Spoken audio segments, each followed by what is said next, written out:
Gubernur Aceh. Gubernur Sumatera Utara. Gubernur Aceh. Gubernur Sumatera Utara menyatakan dukunglah kerjasama ini karena ini menanggung sumber daya alam yang sangat besar. Gas. Bobi Nasution mengatakan bukan itu juga. pariwisata. Tidak ada itu kata-kata itu. Yang Kenapa? pertama itu ada Gubernur Aceh yang mengatakan itu di Malabo pada saat mereka rapat ya. Saya katakan itu kata Bobi kepada orang yang cerita. Ya, Bahwa itu bisa dipertegas siapa bercerita dengan siapa. saya punya hak. Kita bikin Papua yang belum selesai. Yuk sama-sama bikin Papua perbaikan. Ada solusi nggak Papua? Kenapa Aceh udah jelas, udah senang, udah enak diganggu. Selama data dari Kementerian Dalam Negeri adalah ini pulau adalah milik Sumatera Utara. Karena apa? Sejak 2008 itu ketika diadakan verifikasi ya, pemerintah Aceh pada saat itu membuat kesalahan. Indonesia negeri beribu pulau dari Sabang sampai Merauke, dari Miangas sampai Pulau Rote. Kaya sumber daya, alam, dan manusianya. Tapi mengapa 4 pulau sempat jadi sengketa di negeri sendiri? Aceh dan Sumatera Utara sempat saling klaim. Untung Presiden segera turun tangan dan akhirnya 4 pulau jadi sepenuhnya milik Aceh.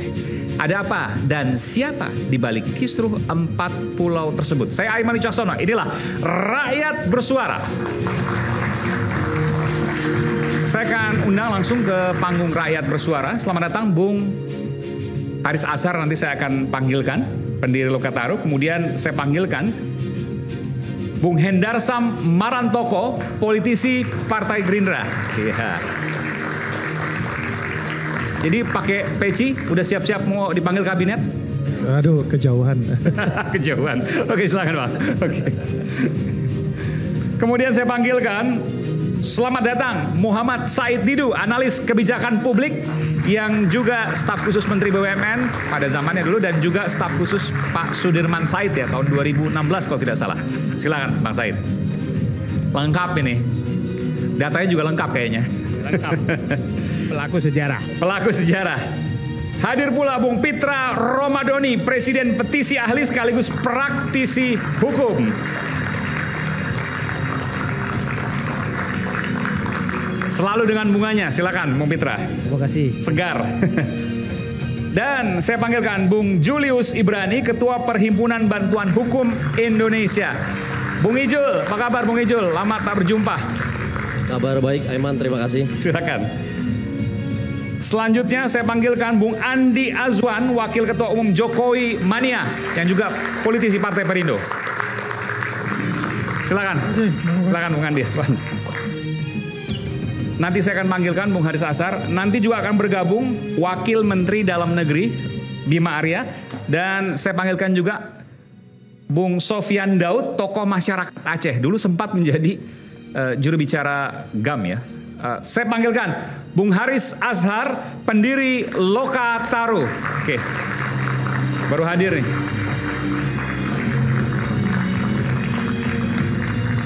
Langsung. Tapi ini Papua bukan Aceh nih. Ya.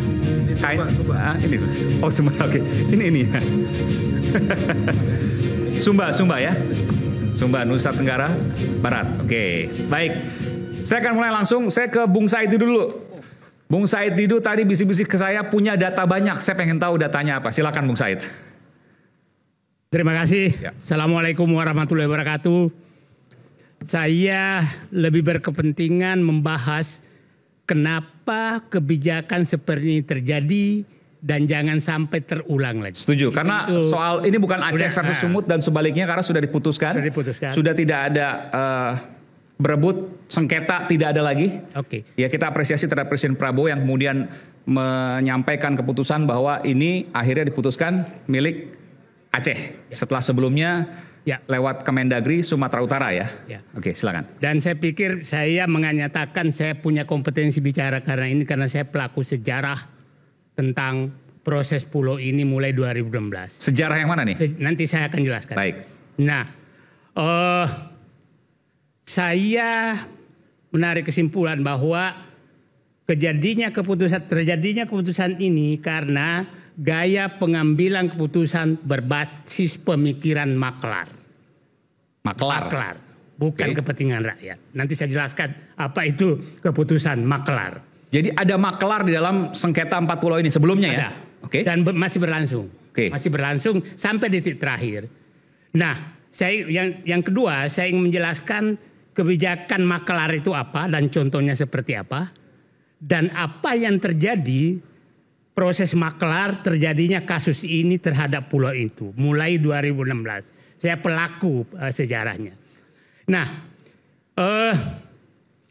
ini terjadi proses maklar itu adalah apabila kekuasaan sudah berdialog dan menjual kekuasaan kepada calon investor dan mengabaikan kepentingan rakyat. Saya ada 8 contoh maklar dan saya catat tanggal terjadinya supaya sejarah mencatat.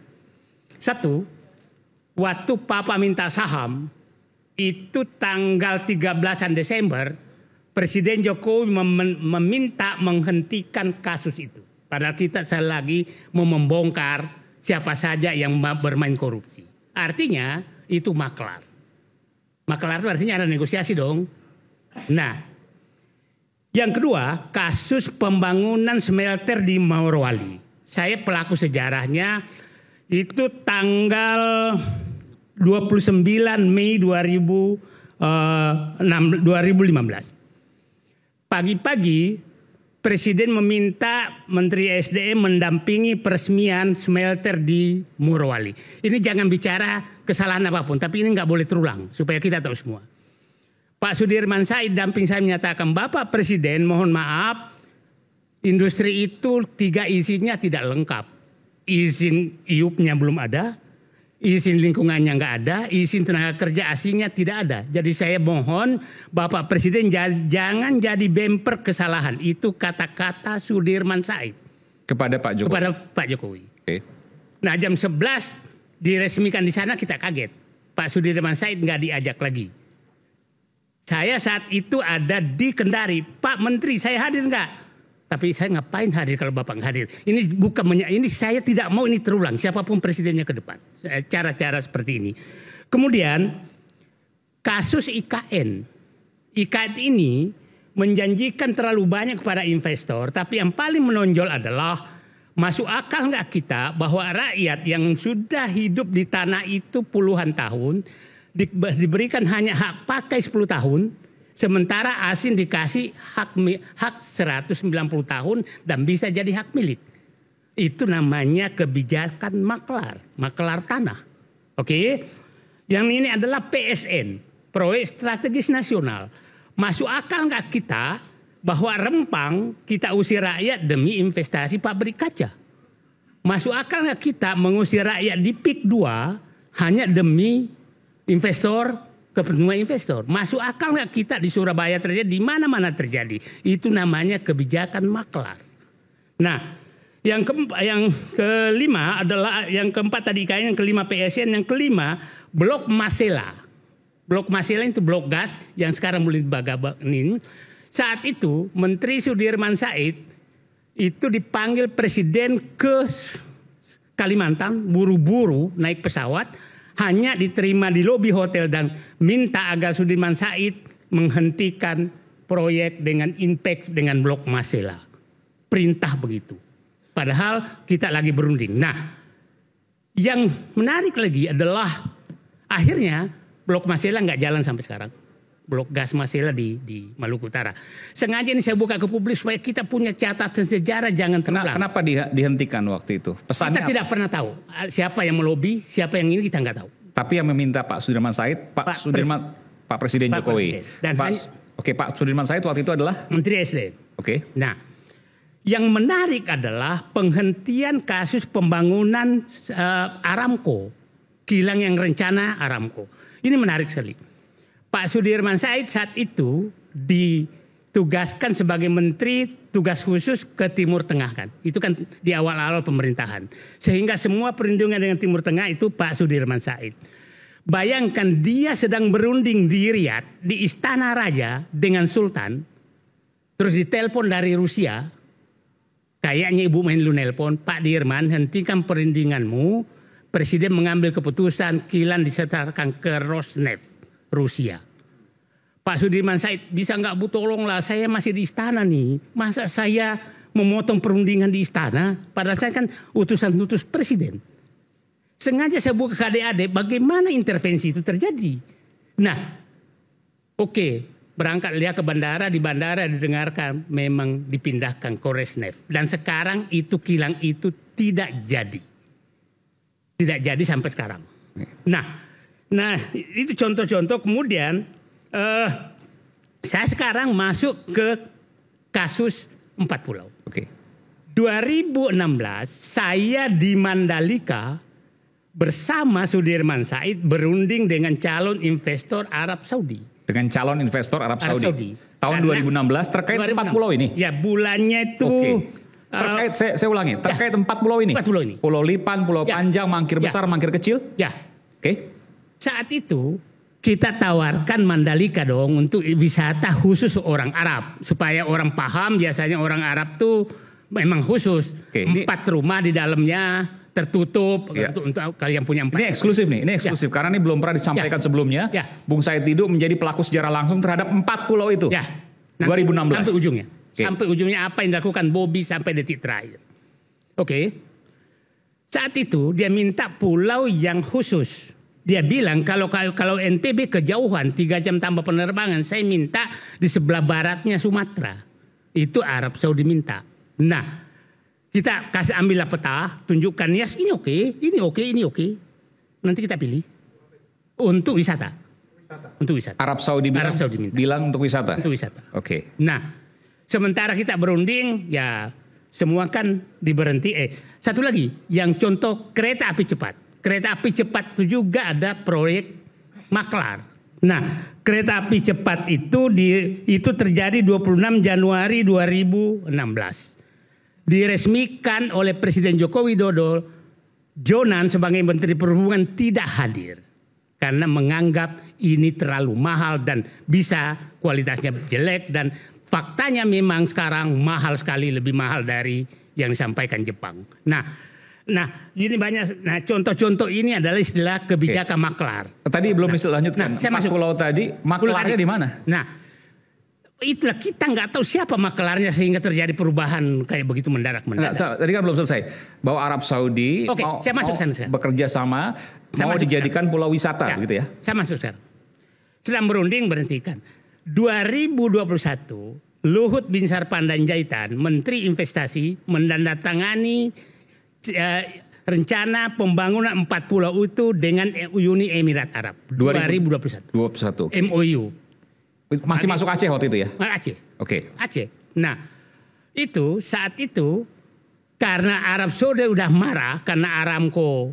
Nah, Arab Saudi kan tarik semua kan, nggak mau investasi kan. Nah, Pak Presiden Jokowi pernah menyatakan, saya siapin payung kerajaan yang nggak ada investasi. Nah, dia lupa bahwa dia justru mentorpedo Aramco untuk membangun kilang. Nah, itu kan. Karena dibatalkan tadi.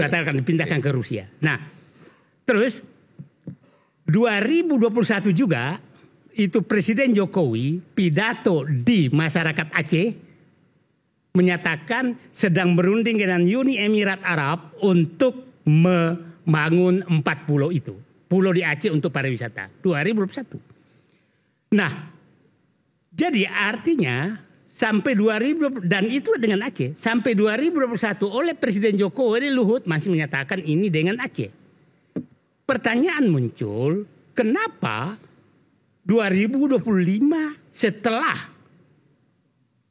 mantu Presiden Joko Widodo, Bobi Nasution jadi jadi gubernur, langsung dipindahkan oleh Tito pulau ini ke Sumatera Utara. Oke, sebentar. Ini menurut saya saya nggak tahu apakah saya mengatakan ini tudingan dan lain sebagainya. Karena kalau seandainya Bung Said mengatakan seperti itu, seolah-olah ini adalah pekerjaan Pak Jokowi yang belum selesai, lalu kemudian dilanjutkan oleh menantunya Bobi Nasution sebagai Gubernur Sumatera Utara, dan kemudian dilakukan oleh kawannya Pak Jokowi, Pak Tito, kan seperti itu? Ya tidak salah. Tidak salah. Tidak salah karena Presiden Jokowi 2021 masih menyatakan ini Aceh loh. Kenapa sekarang berubah? Pada saat itu 2021 gubernurnya belum mantu Jokowi, Gubernur Sumatera Utara. Ya kan? Nah, Jadi memang timbul pertanyaan besar. Kenapa ini dipindahkan setelah mantu? Nah, yang menarik begini. Mantu menjadi gubernur. Nah, gitu. yang menarik begini. Habis itu Bobi Nasution itu datang ke Aceh minta kolaborasi. Mana ada namanya pengolahan kolaborasi dalam pengolahan negara. Pengelolaan bersama antara Sumut Bersama dan Aceh. itu bahasa maklar. Masa maklar, masalah bisnis itu nggak ada yang nggak bisa dibisniskan, itu namanya kewenangan. Nah, dia sengaja di situ. Dan yang menarik, saya panggil Nak Bobi. Nak Bobi itu kenapa saya manggil? Bapaknya itu saya 10 tahun bekerja sama dia. Saya kebetulan yang ikut mengangkat menjadi Dirut Erwin Nasution, Dirut PTPN 7 Lampung, Dirut PTPN 1 Sumatera Utara, Dirut PTPN 4 Aceh, Dirut PTPN 1 Aceh, jadi pernah di Aceh Dirut PTPN 4 di Sumatera Utara. Saya komutnya, dia dirutnya. Jadi hampir tiap hari saya kontak. Jadi saya kenal baiklah dengan dia. Kemudian saya pernah bekerja sama dengan mertuanya Bobi 1,5 tahun, Pak Jokowi. Jadi saya paham dua-duanya. Nah, Pak Bobi jangan menganggap menutup-nutupi informasi Nak Bobi. Karena dinding bisa bicara sekarang. Saya tahu Bapak melakukan lobby sampai di titik terakhir kepada siapapun agar mendukung pemindahan 4 pulau itu ke Sumatera Utara. Sampai salah satu tokoh yang Anda ketemu di pesawat terbang dari Jakarta ke Medan, Anda minta lobby. Sebentar, tokoh orang Indonesia, Orang Indonesia, pejabat, pejabat, ya, di lobby oleh Gubernur Bobi, ya, untuk memindahkan untuk 4 pulau itu. Pemindahan itu. Jadi jangan Tapi ini tutupi. Gubernur Bobi sempat bilang jangan bawa-bawa ke saya karena ini memicu, menyulut, ini ngomporin nih. Bukan ngomporin, jadi beginilah. Ini tidak ada lagi yang bisa disembunyikan. Udahlah. Saya membicara ini saja tidak ada kebencian sama. Saya tidak mau terulang seperti ini. Karena hal ini sangat merusak.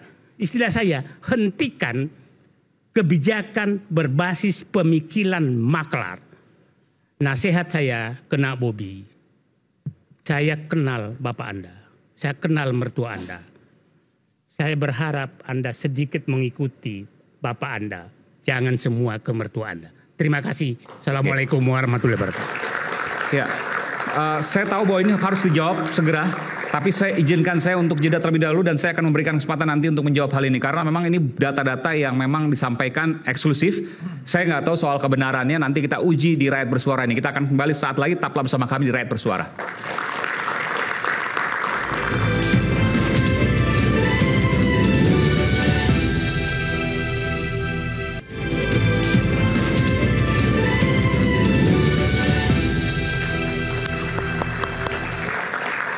Kembali di Rakyat Bersuara, sebelum saya ke kubu yang sebelah kanan ya, saya ingin menyapa dulu Bung Sofyan Daud langsung dari Banda Aceh.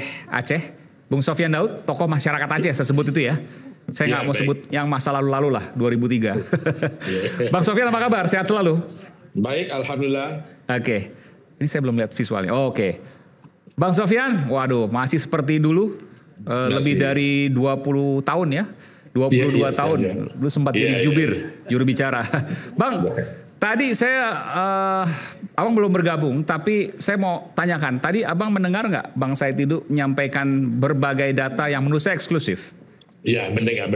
Oke, baik. Meskipun kebenarannya saya belum tahu, sekali lagi, saya akan konfirmasi nanti. Tapi saya ingin tanya ke Bang Sofyan Daud, apakah abang punya komentar terkait apa yang disampaikan Bung Said Didu? Iya. Yang pertama, Assalamualaikum warahmatullahi wabarakatuh. Waalaikumsalam warahmatullahi wabarakatuh. Ya, mohon maaf saya nggak bisa hadir langsung, kebetulan saya di Banda Aceh. Saya mendengar sekali dari kata beliau, Pak Sido. Mungkin masih kenal Pak Said? Baik, kenal. Masih kenal, terima kasih. Sering ketemu, ngobrol dulu. Pernah ketemu, ada beberapa kali.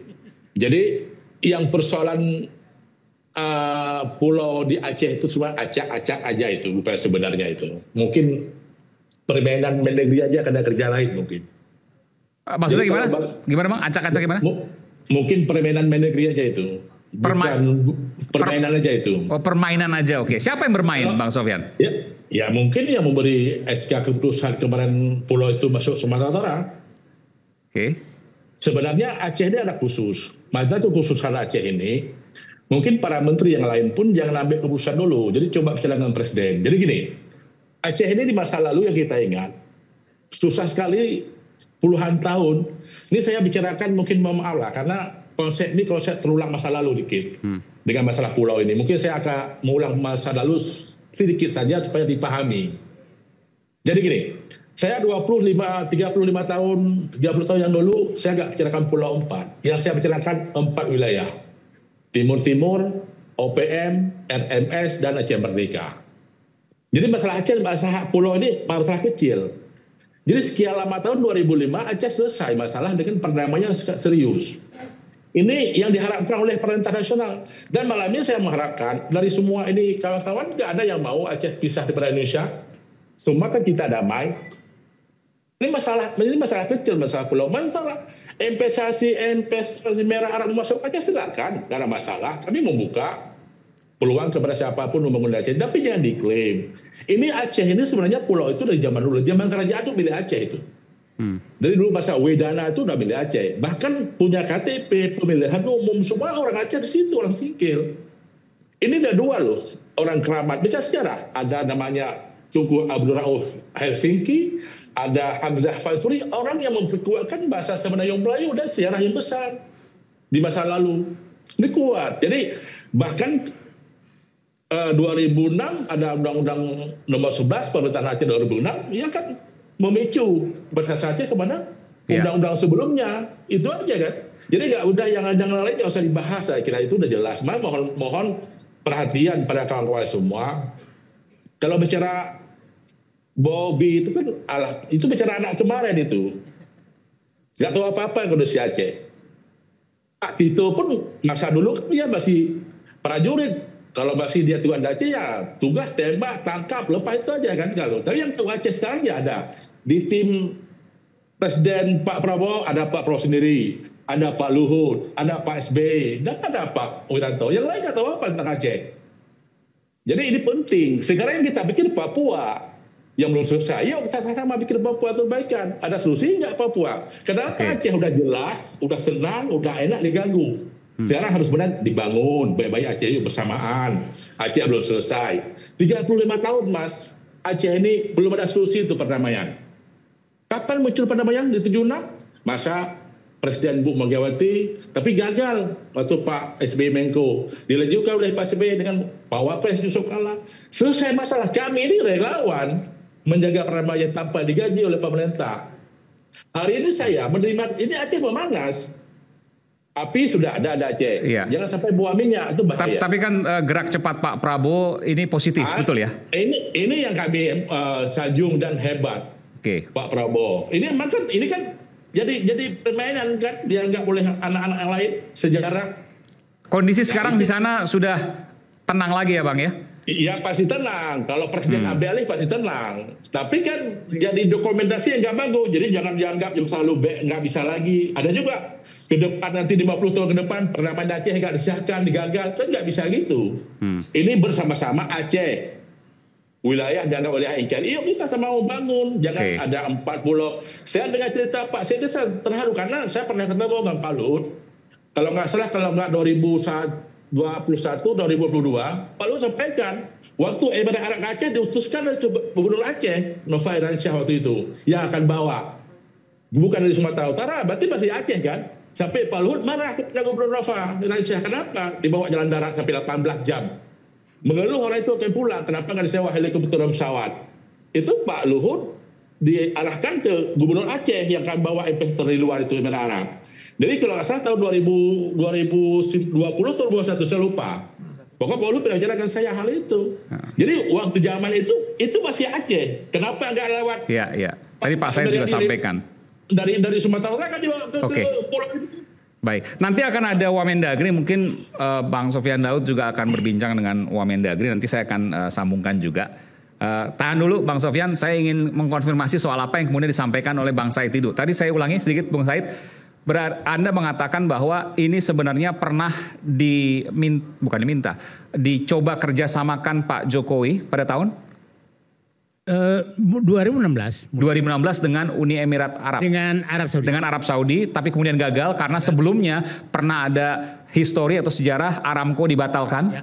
Lalu kemudian dikerjasamakan lagi tahun 2021 dengan Uni Emirat Arab. dengan Uni Emirat Arab oleh Pak Jokowi. Pak Jokowi lewat MOU antara Pak Luhut dengan Uni Emirat Arab. Oke, 4 pulau ini ya. Ya. Pulau Lipan, Panjang, Mangkir Besar, Mangkir Kecil. Gagal juga. Enggak, ini sementara berunding sebenarnya. Masih dalam proses perundingan. Sampai kemudian Pak Jokowi turun lengser. Lalu kemudian dilanjutkan menurut Anda nih ya, Ya. dilanjutkan oleh menantunya Bobi Nasution yang sebelumnya Aceh lalu kemudian tarik ke Sumatera Utara. Kan itu jadi kemudian persepsinya. Yang menarik adalah lobby Bobi Nasution bukan pariwisata. Tapi dia bilang gasnya sama dengan Andaman. Jadi berarti dia punya data. Bukan, yang bilang itu kan Bobi. Aduh. Gubernur Bobi Aceh. Nasution, Gubernur Sumatera Utara. Gubernur Aceh. Gubernur Sumatera Utara menyatakan dukunglah kerjasama ini karena ini menanggung sumber daya alam yang sangat besar, gas. Bobi Nasution mengatakan Bukan itu juga. pariwisata. Tidak ada itu kata-kata itu. Yang Kenapa? pertama itu ada Gubernur Aceh yang mengatakan itu di Malabo pada saat mereka rapat ya. Saya katakan itu kata Bobi kepada orang yang cerita. Ya, Bahwa itu bisa dipertegas siapa bercerita dengan siapa. saya punya hak, saya punya WA-nya orang. Ya, saya juga punya hak untuk menjawab Ya. itu, ya kan? Ya. Karena ini penggiringan opini. Ya udahlah. Ini terjadi penggiringan opini, Ya, ya kan? jangan juga Menjelek-jelekan juga dengan Jokowi pemerintahan sebelumnya.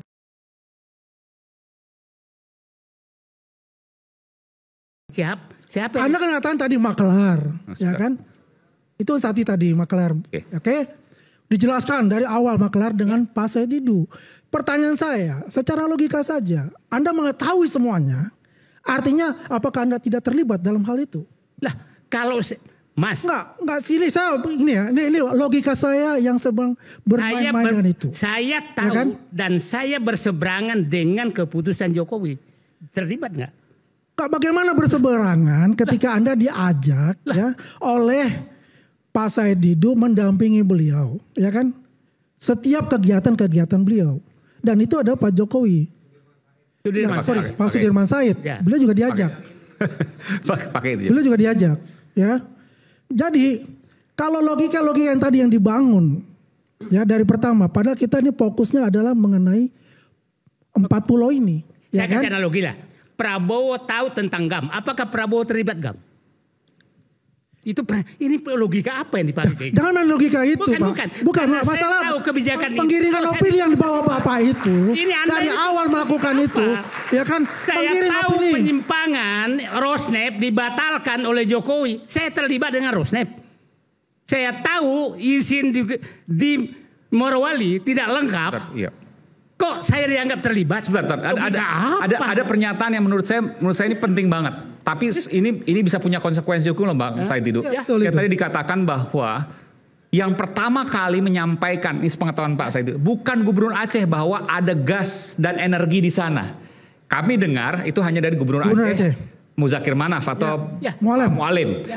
Tapi ternyata Pak Said Didu, Bang Said Didu itu mendengar bahwa Bukan mendengar. Gubernur Bobi Nasution Menyampaikan ke seseorang. menyampaikan ke seseorang, Tolong dukung karena ada sumber daya alam yang sama. tolong dukung Ya. pemindahan 4 pulau itu ke Sumatera Utara karena ada gas dan energi Ya, di sana. betul. Nah, ini Tahun berapa itu?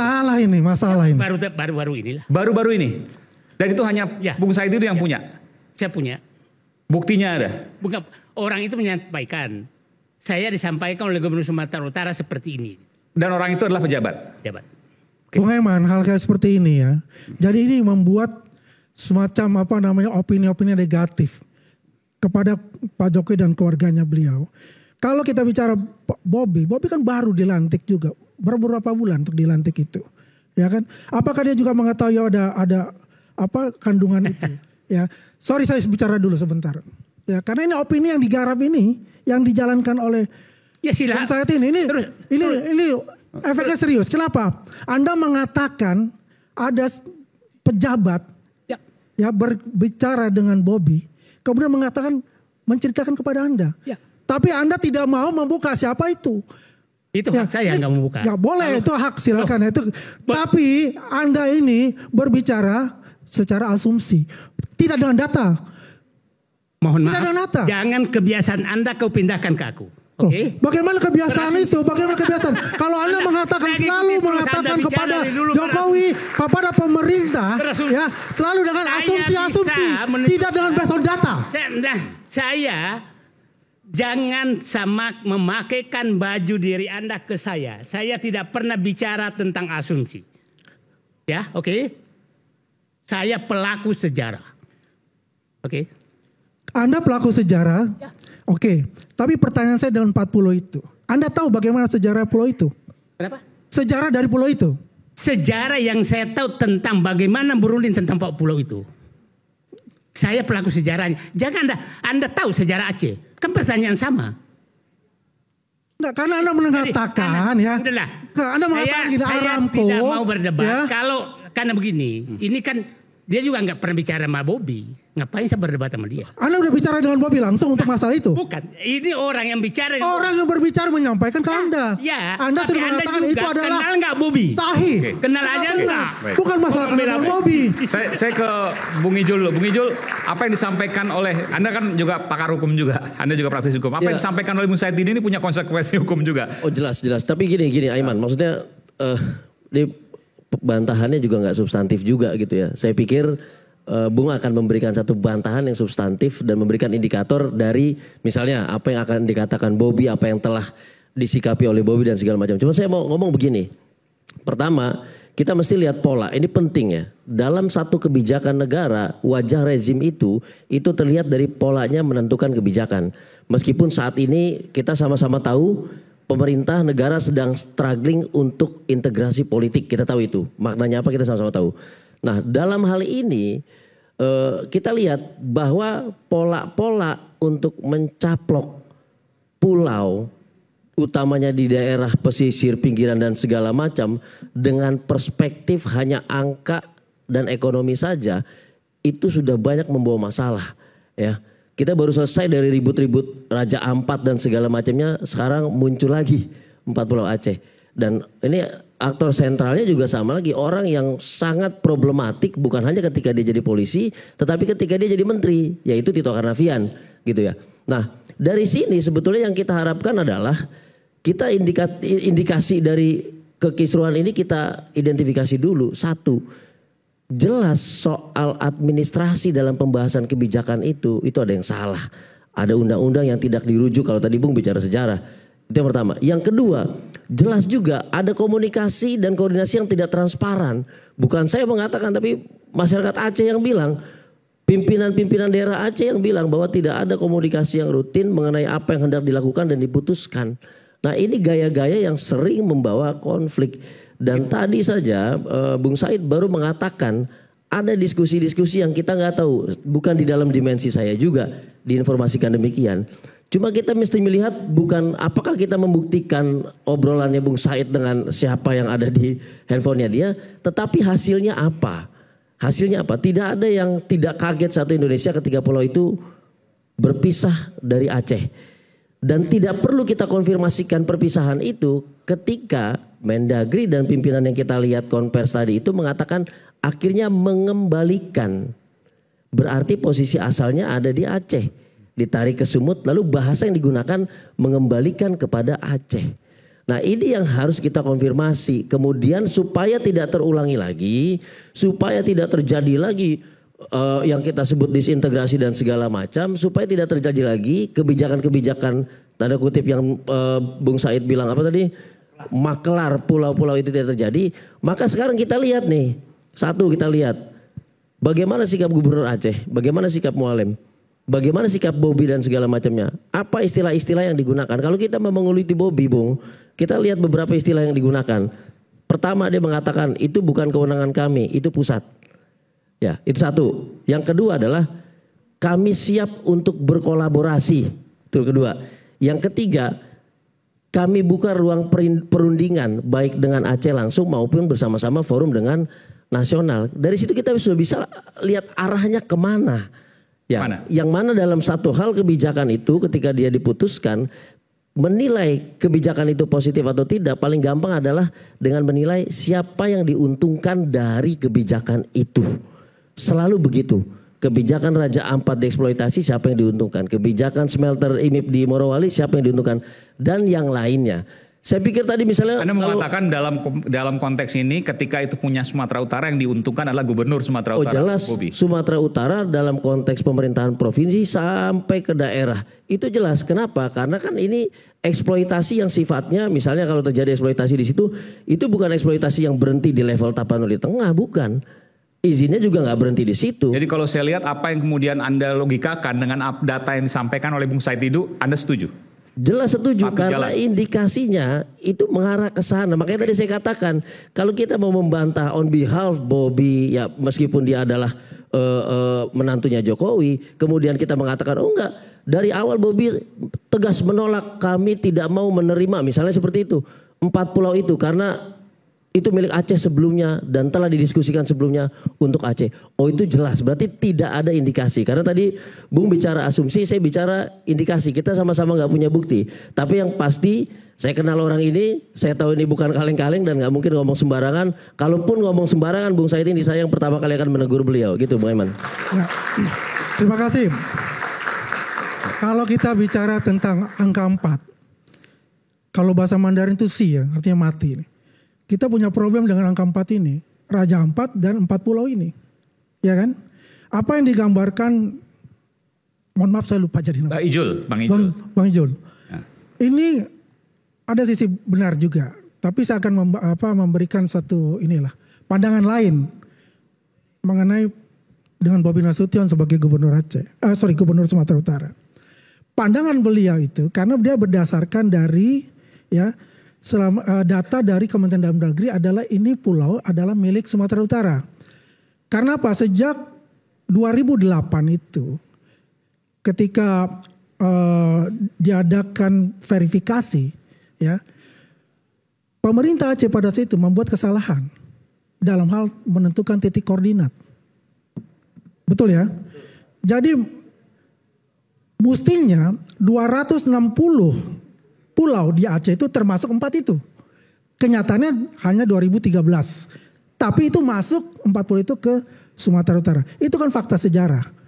Ya, yang terjadi. Kesalahan itu pada tahun 2008 itu adalah salah mematok titik koordinat. Karena begini, koreksi kalau bisa saya salah ya. Karena Pulau Pajang, Pulau Lipan dan Mangkir besar, dan Mangkir kecil. Ya. Itu ada namanya pulau banyak. Itu namanya sama. Ada pulau banyak namanya sama. Waktu menentukan titik koordinat itu ya di pulau yang banyak itu. Bukan pulau yang di situ. Gitu loh. Secara historis ya itu memang milik Aceh. Kenapa? Ya, undang-undang kita lihat Undang-Undang Nomor 24 tahun 59 itu patokan dari otonomi daerah. Pada saat itu ada orang Aceh yang ke Pulau Pajang, Pulau Lipan dan Mangkir Besar, Mangkir Kecil. Yaitu namanya Teku Daud. Ya, dia yang mempunyai pulau itu. Ya. Pulau Pajang dan Pulau Lipan. Kemudian ada lagi namanya Teku Raden. Dia untuk Mangkir Besar dan Mangkir Kecil. Inilah yang dibilang novum baru. Sebetulnya salah satu novum baru yang mengesahkan bahwa itu benar adalah milik Aceh. Karena apa? Di situ ada jeti. Di situ ada musola, ada rumah singgah. Ya berarti ada aktivitas. Kalau tadi diruntuhkan. Kan begitu. Pak Iman, ini udah bagus nih. Tapi 2009 ada lagi tuh, terusin. Ya tunggu. Kan ini bagus. Ya. Jadi kan begitu. Ini kan prosesnya ada 2009 ada lagi. Ya kan permasalahan itu Saya kan mau nambahin, 2009 tim dari Aceh juga membuat sanggahan. membuat sanggahan itu betul. Membuat sanggahan terkait 4 pulau tersebut dan menyampaikan 4 koordinat tersebut. Betul. Lalu dipersengketakan juga sampai ke Mahkamah Agung. Ya. Sampai di Mahkamah Agung dibilang juga ini punya Aceh. Jadi sebenarnya faktanya sama. Nggak pernah berpindah. Nggak usah kita yang ada di sini. Oke. Tidak sejauh. Ini kan kita Ya, bicara kita secara melihat- sejarah, historis. Lihat histori. Sejarahnya sama nih ya. Oke. Ya, secara historis ini kan perjalanannya. Dan saya mau nambahin bahwa dalam soal penetapan ini nggak cuman soal melihat wilayah, tapi ada aspek sosiologisnya, ada aspek historisnya. Nah, baru nanti kemudian aspek teknisnya. Gitu. Jadi kalau yang Wamen nanti Wamen juga ngomong mudah-mudahan. Kalau saya lihat di berita topografi itu aspek teknis. Ya. Tapi kalau aspek historisnya dia tidak bisa, saya belum lihat dia menyampaikan atau dia mungkin belum ada di Kemendagri waktu itu. Nah, aspek sosiologisnya juga seperti apa? Termasuk waktu pendataan rupa bumi, nama dan lain-lain, itu juga ada pendataan potensi. Kalau tadi diperdebatkan, didiskusikan soal siapa yang ngomong ada gas, tadi Pak Said ngomong itu Bobby. Iya. Ada juga yang banyak orang nonton si Mualim kan gitu. Iya. Nah, sebenarnya juga gak usah terlalu kontroversial dalam menuding soal metodologi dapat bukti. Ya Bang Said boleh aja dia dapat dari kaleng-kaleng bisa, abang sana juga bisa. Cuman yang otentik, yang mesti ngomong ya banyak. Kementerian SDM, lalu SKK Migas, ya kan? Apalagi Badan Pengelola BP Migas. Kalau menurut saya dalam dunia bisnis pertambangan ini kan rejim gas ini yang jauh lebih kompleks dan eksis sudah lama. Jadi sebenarnya yang tahu data ini petanya juga udah ada di mereka-mereka itu. Nah, tapi saya belum, karena Pak Iman belum nanya saya, tadi saya cuma pengen ngelengkapin aja. Ya, karena sejarahnya tadi ceritanya udah bagus. Ya, saya mau tambahin. Ada hal teknis yang tadi ketika dipresentasikan itu diakui terjadi kesalahan. Ya. Ketika pengukuran itu termasuk menarik garis batas wilayah perairan yang katanya belum deal. Dia katakan belum deal nih wilayah perairan nih dari tahun 92 sampai sekarang. Tetapi bagaimana bisa? Dia tahu itu belum deal. Lalu dia mengukur menggunakan citra satelit TNI dan segala macamnya. Tapi tanpa melibatkan Aceh, tanpa melibatkan Sumatera Utara, lalu dia putuskan sendiri. Padahal dia bukan orang yang berkepentingan, yaitu dia di Kemendagri. Ini dia sedang membantah sendiri proses teknis yang dia lakukan. Nah itu yang mesti kita perhatikan. Makanya tadi ketika kita lihat presentasinya, dia katakan dia ngukur sendiri nih, tidak melibatkan Sumatera Utara dan Aceh. Baru masyarakat berasumsi ini ada yang diadu di sini karena pihaknya aja tidak dilibatkan. Nah itu yang kami katakan, makanya ketika di situ oke, mungkin Bobby punya kepentingan, dia dapat 4 pulau bisa dikelola dan segala macam.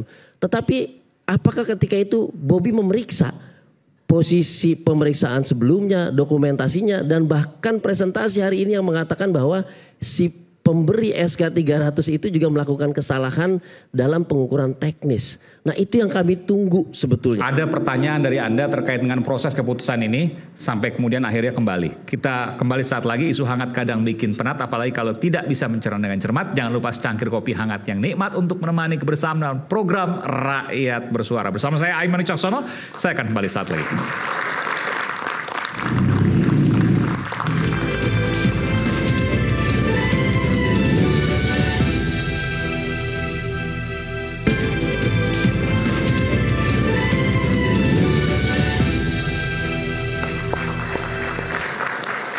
Kebetulan sudah bergabung bersama kami di Rakyat Bersuara Wakil Menteri Dalam Negeri Bung Bima Arya. Selamat malam Bung Bima Arya, Bung Wamen. Selamat malam. Iya, terima kasih sekali telah bergabung bersama kami Rakyat Bersuara. Ini baru saja kita beberapa jam yang lalu mendengarkan bahwa kembali ke Aceh. Tadi sempat ada perdebatan di sini, artinya memang sebelumnya milik Aceh dong. Gimana penjelasan Mas Wamen? Jadi dari tahun 2008 itu semua proses untuk pendataan, kemudian mengidentifikasi nama pulau, kode wilayah itu atas nama Sumatera Utara, begitu.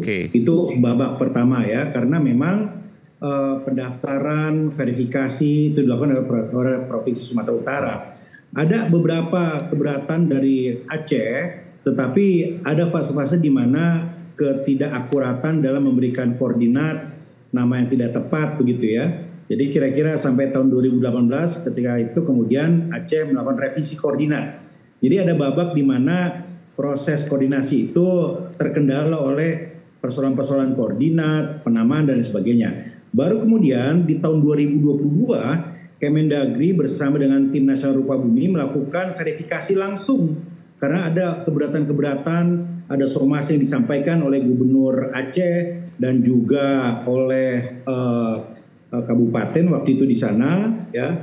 Dan kemudian ditemukanlah beberapa temuan-temuan begitu. Nah, temuan inilah yang memerlukan proses verifikasi yang agak panjang karena ada yang perlu keabsahan, ada yang perlu validasi keaslian dokumen. Untuk kemudian puncaknya adalah akhirnya setelah proses yang agak panjang ditemukanlah dokumen asli, yaitu bersumber dari kesepakatan antara Gubernur Sumatera Utara dan Gubernur Aceh di tahun 92 mengenai batas wilayah Sumatera Utara dan Aceh. Itu kesepakatan yang tidak pernah ditemukan dokumennya, tetapi di Kemendagri kita temukan datanya. Datanya itu bukan kesepakatannya, tetapi datanya adalah Kemendagri. Jadi kopi asli. Oke, ini menarik. Jadi pada kesepakatan itu yang kemudian ditemukan datanya di Kemendagri itu disebutkan 4 pulau itu milik Aceh. Milik Aceh. Iya. Artinya memang clear. Kenapa kemudian pertanyaannya Kemendagri memutuskan bahwa itu milik Sumatera Utara? Kan sempat seperti itu, Pak Wamen. Iya, karena memang temuan itu kan baru setelah survei di lapangan tahun 2022. Setelah survei di lapangan tahun 2022, itu baru ada indikasi, ada petunjuk ke arah pemilikan Aceh. Gitu. Itu setelah survei 2022. Nah, sebelumnya ini kan ada fase di mana awalnya itu ya yang tercatat adalah berdasarkan geografis tadi, berdasarkan kedekatan wilayah. Nah, Sumatera Utara yang melakukan registrasi itu, yang mendaftarkan pulau-pulau itu. Sementara ada persoalan tadi, Aceh sempat mendaftarkan tapi koordinatnya tidak tepat. Aceh sempat mendaftarkan tetapi nama pulaunya berbeda. Nah, ini ada fase persoalan-persoalan administrasi. Baru kemudian petunjuk ke arah kepemilikan Aceh lebih kuat lagi sejak tahun 2022. Tapi dari 2022 sampai 2025 ini kita kesulitan untuk mencari dokumen asli. Gitu kira-kira, Iman. Dan kemudian diputuskan milik Sumatera Utara pada waktu itu kan, 2025. Itu boleh diceritakan, Pak Wamen? Jadi begini, ada proses pemutahiran kode wilayah. Ada proses untuk penamaan nama-nama pulau. Dan ini bukan hanya 4 pulau saja, ini ke seluruh Indonesia. Jadi ketika Pak Menteri menandatangani di bulan Juni 2025 ini lampirannya ada 4.000, tidak saja 4 pulau dan 2 provinsi, tapi seluruh Indonesia. Dan saat itu Sumatera Utara dinyatakan, ya ini menjadi, mohon maaf, 4 pulau tadi dinyatakan masuk ke Sumatera Utara, karena pertama belum ada kesepakatan antara 2 provinsi, dan masih proses mencari validasi atas petunjuk-petunjuk ke arah kepemilikan Aceh. Ya, jadi kenapa masih 2025 ini kemarin, Juni kapannya masuk ke Sumatera Utara, karena satu belum ada kesepakatan, dan yang kedua juga ada proses validasi dari dokumen-dokumen. Oke, saya mohon maaf, saya harus bertanya karena ini tentu menjadi pertanyaan banyak pihak. Kalau belum ada validasi, belum ada data-data yang valid, kenapa kemudian berani diputuskan? Ya karena ini masih proses begitu, masih proses, karena kalau kemudian kita langsung putuskan, itu satu itu perlu kesepakatan. Ya. Yang kedua, dokumennya ini kan fotokopi semua. Oke. Jadi perjanjian kesepakatan fotokopi. Nah, kalau kemudian di kemudian hari ada versi lain yang lebih otentik, ini bisa bermasalah secara hukum. Permasalahan keputusan itu kan sudah ditandatangani oleh Kemendagri, Pak Wamen. Artinya proses itu yang tadi dikatakan masih proses dan selanjutnya itu dengan sendirinya gugur karena sudah ada keputusan Kemendagri. Maksudnya yang gugur yang mana? Kan masih proses bahwa apakah milik Aceh atau Sumatera Utara begitu ya. Lalu kemudian dari awal itu Kemendagri pencatatannya adalah di Sumatera Utara. Oke. Ya, sekali dari awal, jadi tidak pernah pencatatan itu di Aceh, tidak pernah. Pencatatan Kemendagri kode wilayah penamaan pulau itu di Sumatera Utara, begitu. Sampai muncul kemudian di tahun 2022 itu indikasi ke arah bukti-bukti kepemilikan Aceh. Betul. Itu poinnya. Betul. Ya. Tapi kemudian di 2025 ini yang jadi pertanyaan publik banyak ya. Ya. Bahwa sebelumnya Kemendagri memutuskan Sumatera Utara, namun di 2022 menemukan data baru, tapi di 2025 bulan Juni diputuskan itu punya Sumatera Utara. Tidakkah itu berisiko, Pak Wamen? Kan tadi saya jelaskan, belum ada perkembangan penemuan dokumen-dokumen yang lebih absah, belum ada. Jadi kalau kemudian dirubah, itu kan artinya berisiko. Berisiko karena bisa saja nanti ada dokumen versi lain yang lebih absah. Oke. Gitu Dan, kira-kira, ya. dan itu diputuskan bukan hanya 4 pulau, tapi karena bukan hanya 4 pulau, dalam tapi rangka seluruh menertibkan Indonesia dan 4.000 halaman. Menertibkan administrasi wilayah Indonesia, begitu ya? Iya. Jadi saya kira harus diluruskan. Selama ini ada anggapan bahwa tiba-tiba saja Kemendagri memindahkan dan tiba-tiba saja hanya mengurusi 4 pulau 2 provinsi. Tidak. Ini proses pemutakhiran data seluruh Indonesia. Pak Mendagri itu menandatangani ada lampirannya 4.000 halaman lebih begitu. Dan saat itu tentu disampaikan juga bahwa statusnya masih status quo karena masih proses validasi. Gitu. Nah, proses validasi inilah yang kemudian dipercepat ketika memang menjadi perhatian nasional. Nah, memang tidak pernah ketemu di Aceh ini karena laporan dari teman-teman Aceh kesulitan mencari dokumen yang asli karena semuanya hilang setelah tsunami. Nah, tetapi ketika kita perintahkan, ketika Pak Menteri memerintahkan, coba kita cek di semua gudang Kemendagri. Nah, ada satu di Kelapa II. Nah, di situ ditemukan dan itu bukan ditemukan perjanjiannya, tetapi Kepmennya. Jadi perjanjian yang ditindaklanjuti oleh Kepmen pada tahun 92. Itu baru ditemukan kemarin pagi. Baru temukan kemarin pagi yang akhirnya hari ini kita mendengarkan bahwa ada keputusan dimiliki oleh Aceh, begitu ya? Iya. Ditemukan di Kelapa II. Kelapa II mana? Maksudnya di Depok atau apa? Iya di sana. Di Kelapa II di tempat arsip Kemendagri. Tempat arsip Kemendagri, oke. Pak Wamen, tadi ada tokoh masyarakat Aceh, Bung Sofyan Daud, ingin bertanya kepada Anda. Apakah Anda bersedia, Pak Wamen? Ya, silakan. Oke, silakan Bung Sofyan Daud. Ya, Assalamualaikum Pak Wamen. Waalaikumsalam warahmatullahi wabarakatuh. Apa kabar? Baik. Yang pertama terima kasih dulu lah kalau memang pulau itu sudah kembali ke Aceh lagi. Ya. Jadi ini pertanyaan gini.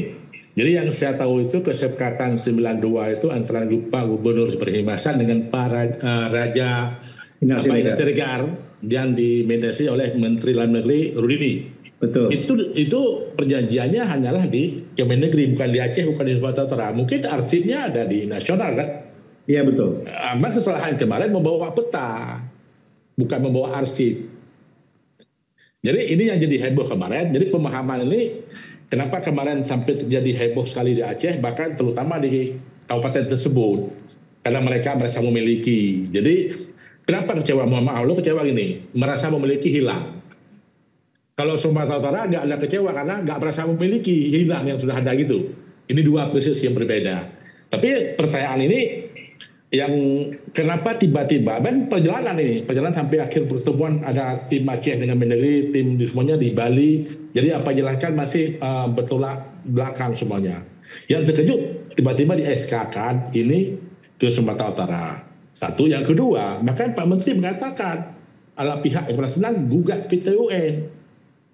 Ya, dengan hal yang berikut, Gubernur Sumatera Utara dan Kerangka Aceh minta, yuklah kerjasama. Ya, kerjasama di mana? Ini yang kecewaan, yang statusnya banyak yang nggak stabil. Itulah yang jadi permasalahan di Aceh yang dianggap. Pak kami ini kan jalan melihat. Bahkan Gubernur Aceh kan dari kalangan juga dari kami, jadi menampung semua pemasukan-masukan. Bahkan nama pulau itu jelas. Aceh Singkil itu, karena Aceh itu masa lalu adalah di 7 kabupaten terbesar. Salah satu itu Aceh Selatan, Kabupaten Aceh Selatan sebelum pemekaran ke Singkil. Ini nama-nama itu kan menjadi di situ hanyalah orang tamu yang masuk banyak dari orang Sumatera Barat. Kan itu ada bahasa Jame. Nama-nama pulau itu dengan bahasa Jame juga, bahasa Aceh Selatan. Nama-nama pulau semua lengkap itu sebenarnya. Jadi gak ada masalah. Bahkan 20 tahun yang lalu masih ada masyarakat yang mengundi sampai 22 kata kalau kasih itu. Jadi bahasanya mereka keluar ke darat karena waktu itu zaman itu. Jadi singkat cerita soal historis, soal sejarah sudah membuktikan Anda mau mengatakan seperti itu ya Bung Sofyan Daud ya. Baik, terima kasih. Oke, silakan. Yang penting kondisinya semua ini hari ini ya mungkin kita bersyukur lah. Terima kasih. Ya. Bersyukur. Ini polemik ini dari awal udah mungkin nggak sampai jangkau panjang yang harus diselesaikan dengan kebijakan yang paling hebat. Mungkin inilah pengalaman kita. Ya Pak Presiden lah turun tangan sukses masalah ini. Ini bukan masalah main-main. Jadi makanya Pulau 4 ini kalau kita lihat bicarakan ada minyak, ada gas, ada semua itu yang kedua. Tapi intinya mungkin di sifatnya orang Aceh ini kan etika, jarak kehormatan, dihargai. Mungkin itu terima kasih kepada pemerintah dulu, kepada pusat terhadap perilaku Aceh sudah baik sekali lah hal ini kalau dikembalikan ke Aceh. Baik. Silakan Pak Wamen terakhir. Ya, jadi kami sangat memahami suasana kebatinan saudara-saudara kita di Aceh. Begitu persoalan ini muncul ke permukaan, langsung Pak Menteri meminta kami melakukan evaluasi total gitu. Karena sebelumnya ini prosesnya administratif saja. Jadi ada pemutakhiran ke seluruh Indonesia begitu. Kemudian khusus untuk 4 pulau ini belum ada progres tentang dokumen yang absah, yang asli, maka status quo gitu kira-kira. Nah, begitu kemudian muncul persoalan besar, nah kami merasa perlu untuk mengevaluasi kembali. Ketika dibuka, maka muncullah kemudian tonggak-tonggak monumental itu. Yang paling signifikan itu yaitu berita acara di tahun 2022, Bang Sofyan gitu ya. Iya, nah, di situ muncullah data-data penemuan pembangunan fisik di pulau di beberapa pulau di sana. Iya. Kemudian ada juga dokumen agraria tahun 65 yang menjadi rujukan dari peta topografi TNI AD 1998. Bahkan ada kesepakatan tahun 88 antara Aceh dan Sumatera Utara.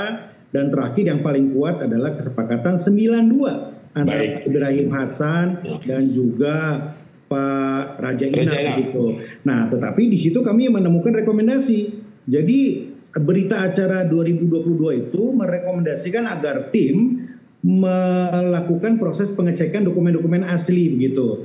Nah, di situ kami cek lagi, sudah sejauh mana dokumen asli tadi? Ternyata belum ada progres karena memang nggak ketemu. Nah, Pak Menteri kemudian meminta, tolong jangan hanya fokus kepada dokumen yang ada di Aceh, karena kami juga meminta kan Provinsi Aceh gitu. Karena kita khawatir setelah tsunami hilang semua. Coba cari di berkas-berkas di gudang-gudang Kemendagri, ternyata ketemu kemarin. Di Kelapa II. Boleh sebutkan Pak Wamen. Jadi di Kelapa II itu ditemukan dokumen yang intinya berisi apa?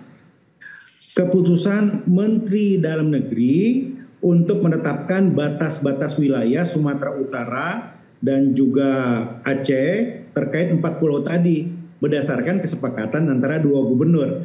Jadi ada 2 ya, yang satu kesepakatan antara 2 gubernur, ini dokumennya nggak ketemu, aslinya hanya ada fotokopinya. Yang kita ketemukan kemarin adalah keputusan Menteri sebagai tindak lanjut dari kesepakatan tadi. Begitu. Tahun berapa itu keputusan Menteri tahun? 92. Menteri tahun 92. 92 dan itu ditemukan di gudang Kemendagri di Kelapa II, Depok, Jawa Barat. Betul. Oke, baru tadi pagi.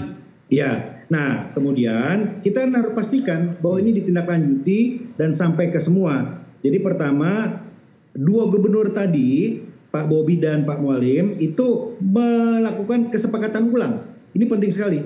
Kesepakatan ulang berdasarkan koordinat-koordinatnya. Itu satu. Yang kedua, Kemendagri melakukan proses revisi. Jadi sudah direvisi ini. Jadi nggak lagi Kemendagri yang lama, ini langsung masuk ke Aceh. Dan yang ketiga, Kemendagri juga meminta agar Badan Informasi Geospasial melakukan perbaikan terhadap gazeter ini. Karena Badan Informasi Geospasial inilah yang menyampaikan ke badan di bawah PBB.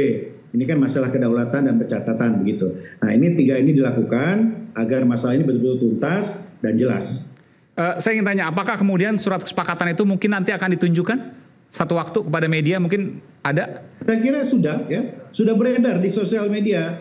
Oke. Kesepakatan itu sudah beredar kok. Saya sendiri menerima dari tokoh-tokoh Aceh langsung. Oke. Lama setelah itu terjadi. Oke. Ya. Artinya memang ada, tapi memang baru ditemukan tadi pagi. Itu ya. Pak Menteri sudah tunjukkan tadi aslinya yang ketemu itu tadi ya. Oke, baik. Baik Pak Wamen, jadi ini kabar baik setidaknya. Tapi ini kemudian juga sempat kemudian menjadi gaduh. Tapi yang jelas sekarang sudah diputuskan bahwa ini sesuai dengan apa yang ada di dokumen. Terima kasih Pak Wakil Menteri Dalam Negeri, Bung Bima Arya. Terima kasih juga Bung Sofyan Daud, tokoh masyarakat Aceh. Kita kembali saat lagi, tetaplah bersama kami di Rakyat Bersuara.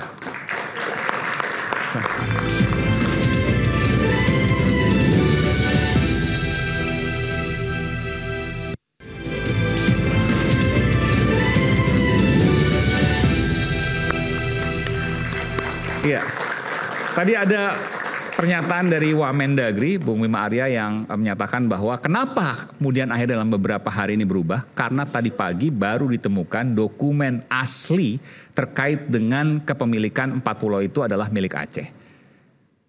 Nah ini saya mau respon ini. Tadi saya belum kasih kesempatan loh, tapi oke silakan. Ini penting sorry. Ini penting sekali karena tadi kita tepuk tangan seolah-olah mendengarkan itu sebuah prestasi. Ini sebuah ancaman terhadap Pak Presiden Prabowo dengan wamen yang seperti ini dan menterinya yang seproblematik Tito. Makanya 2 orang ini harus diganti. Dengan entengnya dia bilang bahwa kami belum cek. Data itu baru kami temukan tadi pagi. Ini baru ngurus 200 pulau dari 15.000 sekian. Jangan lupa di Mendagri juga ada Direktorat Jenderal Dukcapil Kependudukan dan Catatan Sipil yang mengurus data dari 270 juta penduduk. Jadi kalau dia ngurus 200-an data begini nggak becus, apa kabar 270 juta penduduk? Jangan-jangan besok Aiman mengurus apa-apa, dia bilang bentar saya cek dulu. Jangan-jangan nyangkut di gudang data di Kelapa II. Ini berbahaya sekali. Jadi ini bukan hal yang sederhana dan kalau dia temukan itu baru tadi pagi. Sementara dia bilang sudah berproses dari tahun 2008 dan Aceh sudah menyampaikan lampiran tahun 92 itu dan baru ditemukan tadi pagi di Jakarta, di Depok lah itu ya. Ini sebuah ancaman terhadap manajemen data tentang kepulauan kita yang artinya di situ ada manusianya, ada kulturnya dan yang paling penting kalau kita ngomongin Aceh Iman, ini ada identitas. Ada identitas yang nggak bisa kita gantikan dan nggak bisa kita hapus. Jadi berbahaya sekali. Saya usul kepada Bro Hendarsam dan yang lain disampaikan kepada Pak Prabowo. Ini 2 menteri dan wamennya ini cabut kali ini, copot lah ini. Ini berbahaya sekali bagi bangsa dan negara kita. Suaranya suara pribadi dari Bung Ijol ya, bukan suara yang lain. Oke silakan. Terima kasih Bung Aiman. Sebelum saya ke Pak Said Didu, saya ingin menyampaikan. Nggak mau komentar dulu soal ini. Tunggu dulu, 3 falsafah hidup orang Batak. Oke.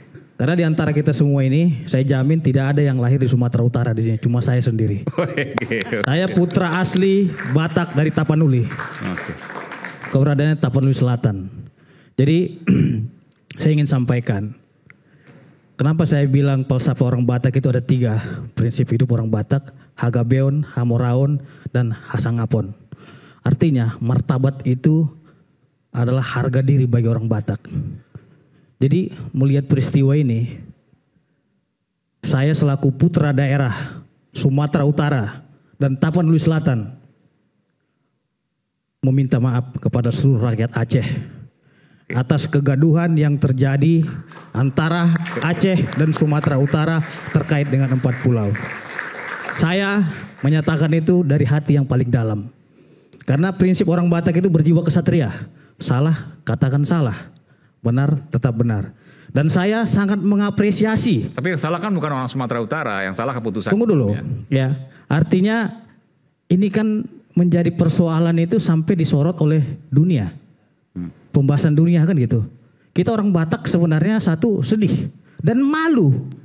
Sesama anak bangsa saling gontok-gontokan untuk merebutkan pulau gitu loh. Dengan turunnya Presiden Prabowo Subianto, baru sibuk para menterinya ini, baru dapat nih surat keputusan Mendagri tahun 92 pagi tadi gitu. Jadi kita kaget mendengar ini gitu loh. Selama ini apa yang dilakukan oleh teman-teman Mendagri?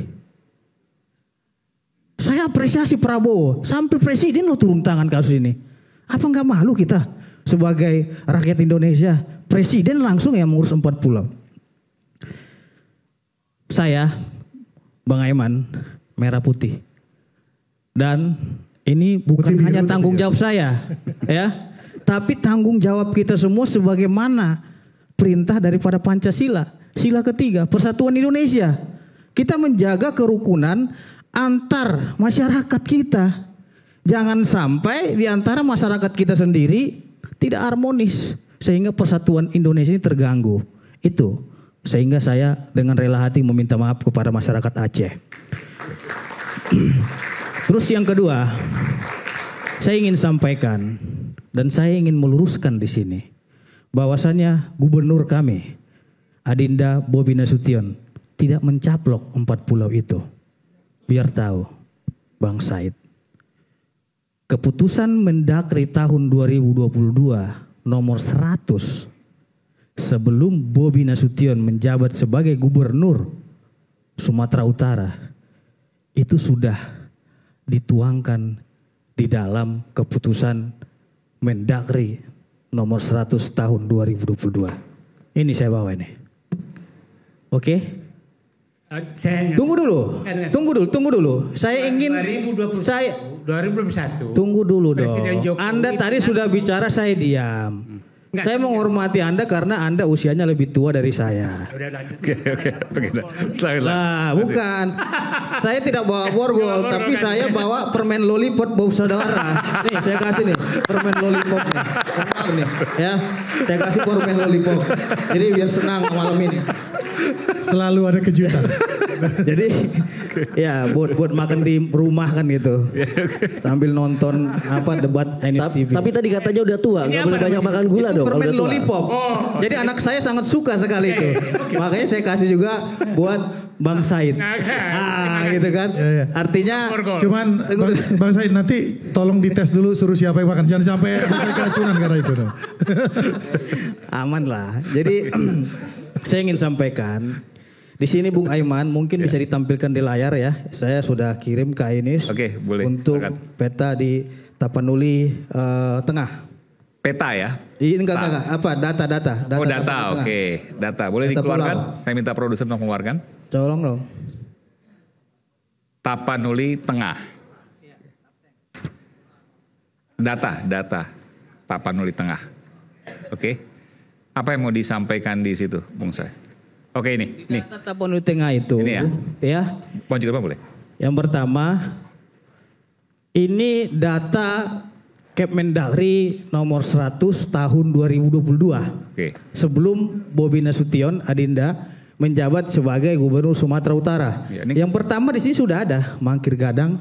Mangkir Gadang, oke. Mangkir Ketek. Mangkir Ketek, ya. Lipan. Terus Pulau Panjang, ya. Dan Pulau Lipan ini. Pulau Lipan. Ya. Artinya apa? Ini beliau Bobi Nasution ini hanya melanjutkan atas dokumen-dokumen yang ada ini. Gitu loh. Jadi bukan ujuk-ujuk Jokowi mencaplok. Dia kan baru menjabat baru 2025. Masih baru gitu loh. Tapi 2022 presidennya siapa? Iya. 2022 kita nggak bicara konteks Nggak, ini presiden. pertanyaan sederhana, Bung. Tunggu dulu. 2022. Tunggu dulu. Anda tadi bicara, saya diam. Inilah, makanya saya sangat seksi sekali gitu. Kalau pengacara mau orang yang nonton pasti jutaan viewernya gitu. Makanya tolong disimak dulu ya. Jadi terhadap ini, Bung Aiman, kita lihat juga data di Aceh Singkil. Terjadi di sini double data. Pulau Panjang juga ada di data untuk Kabupaten Aceh Singkil. Nih saya perlihatkan Bung Aiman, sudah saya tandai. Ya, di sini dulu itu Pulau Lipan itu namanya Pulau Malelo. Terus Pulau Mangkir Gadang ini dulu namanya Rangit Besar. Terus yang Mangkir Ketek itu Rangit Kecil. Pulau Panjang tetap Pulau Panjang namanya. Jadi di antara Kemendagri nomor 100 tahun 2022 itu sudah double. Ini 2022 ya? 22. Terus di 25 juga tinggal menjadi persoalan yang double itu mungkin tidak terlihat lagi. Hanya ada di Tapanuli Tengah. Nah ini yang menjadi persoalan. Gitu loh. Ya kan? Makanya pada tahun 2022 Aceh masih diam-diam aja nggak sepanas ini gitu loh. Mungkin mereka somasi atas Kemendagri itu. Nah itu yang menjadi persoalan. Makanya saya bilang Bung Aiman, mungkin diperlihatkan surat keputusan bersama yang tadi barusan udah saya kirim ke Yunis. Ya, silakan. Oke. Ya, ini Surat ada keputusan bersama antara Gubernur Sumatera Utara produser untuk dengan menyampaikan. Ini ya. Dengan Gubernur Aceh. Jadi dasar keputusan bersama itu cuma 2 poin di sini, Pak. Keputusannya itu surat keputusan bersama Gubernur Sumatera Utara pada zaman itu almarhum Rai Zainal Siregar. Ini hari ini kan? Ini hari ini. Iya, ini dasarnya ini. Ya. Tahun 92 ya dengan Gubernur Aceh Ibrahim Hasan ya. Ditambah lagi dasarnya Kemendagri 24 November tahun 1992 yang katanya baru tadi pagi nampak. Setelah turun Presiden Prabowo.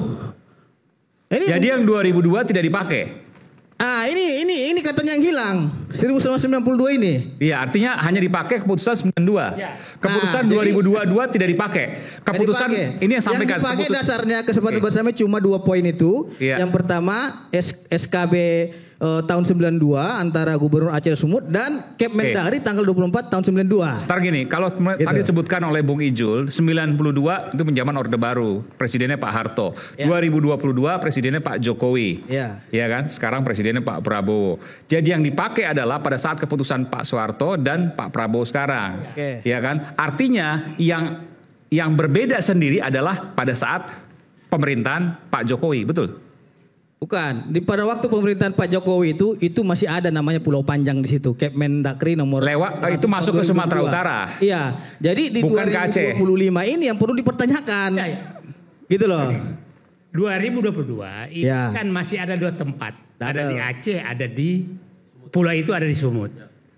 Kenapa 2025 Tito berani menghilangkan di Aceh? Ya itu kan pertanyaan. Tunggu dulu, saya masih kesempatan saya. Enggak. Karena ada pertanyaan saya juga untuk mempertanyakan keterangan-keterangan Bapak tadi agar ini sohih keterangannya gitu loh. Bentar, 2022 itu ada di Kabupaten Tapel Tengah 4 tadi dan di Kabupaten Aceh Singkil Provinsi Aceh. Jadi 2022 itu ada 2 sebenarnya. Kok bisa? Itulah makanya saya bilang. Jadi yang bikin berantem ini sebenarnya ini keputusan apa yang mau bicara tuh saya ini.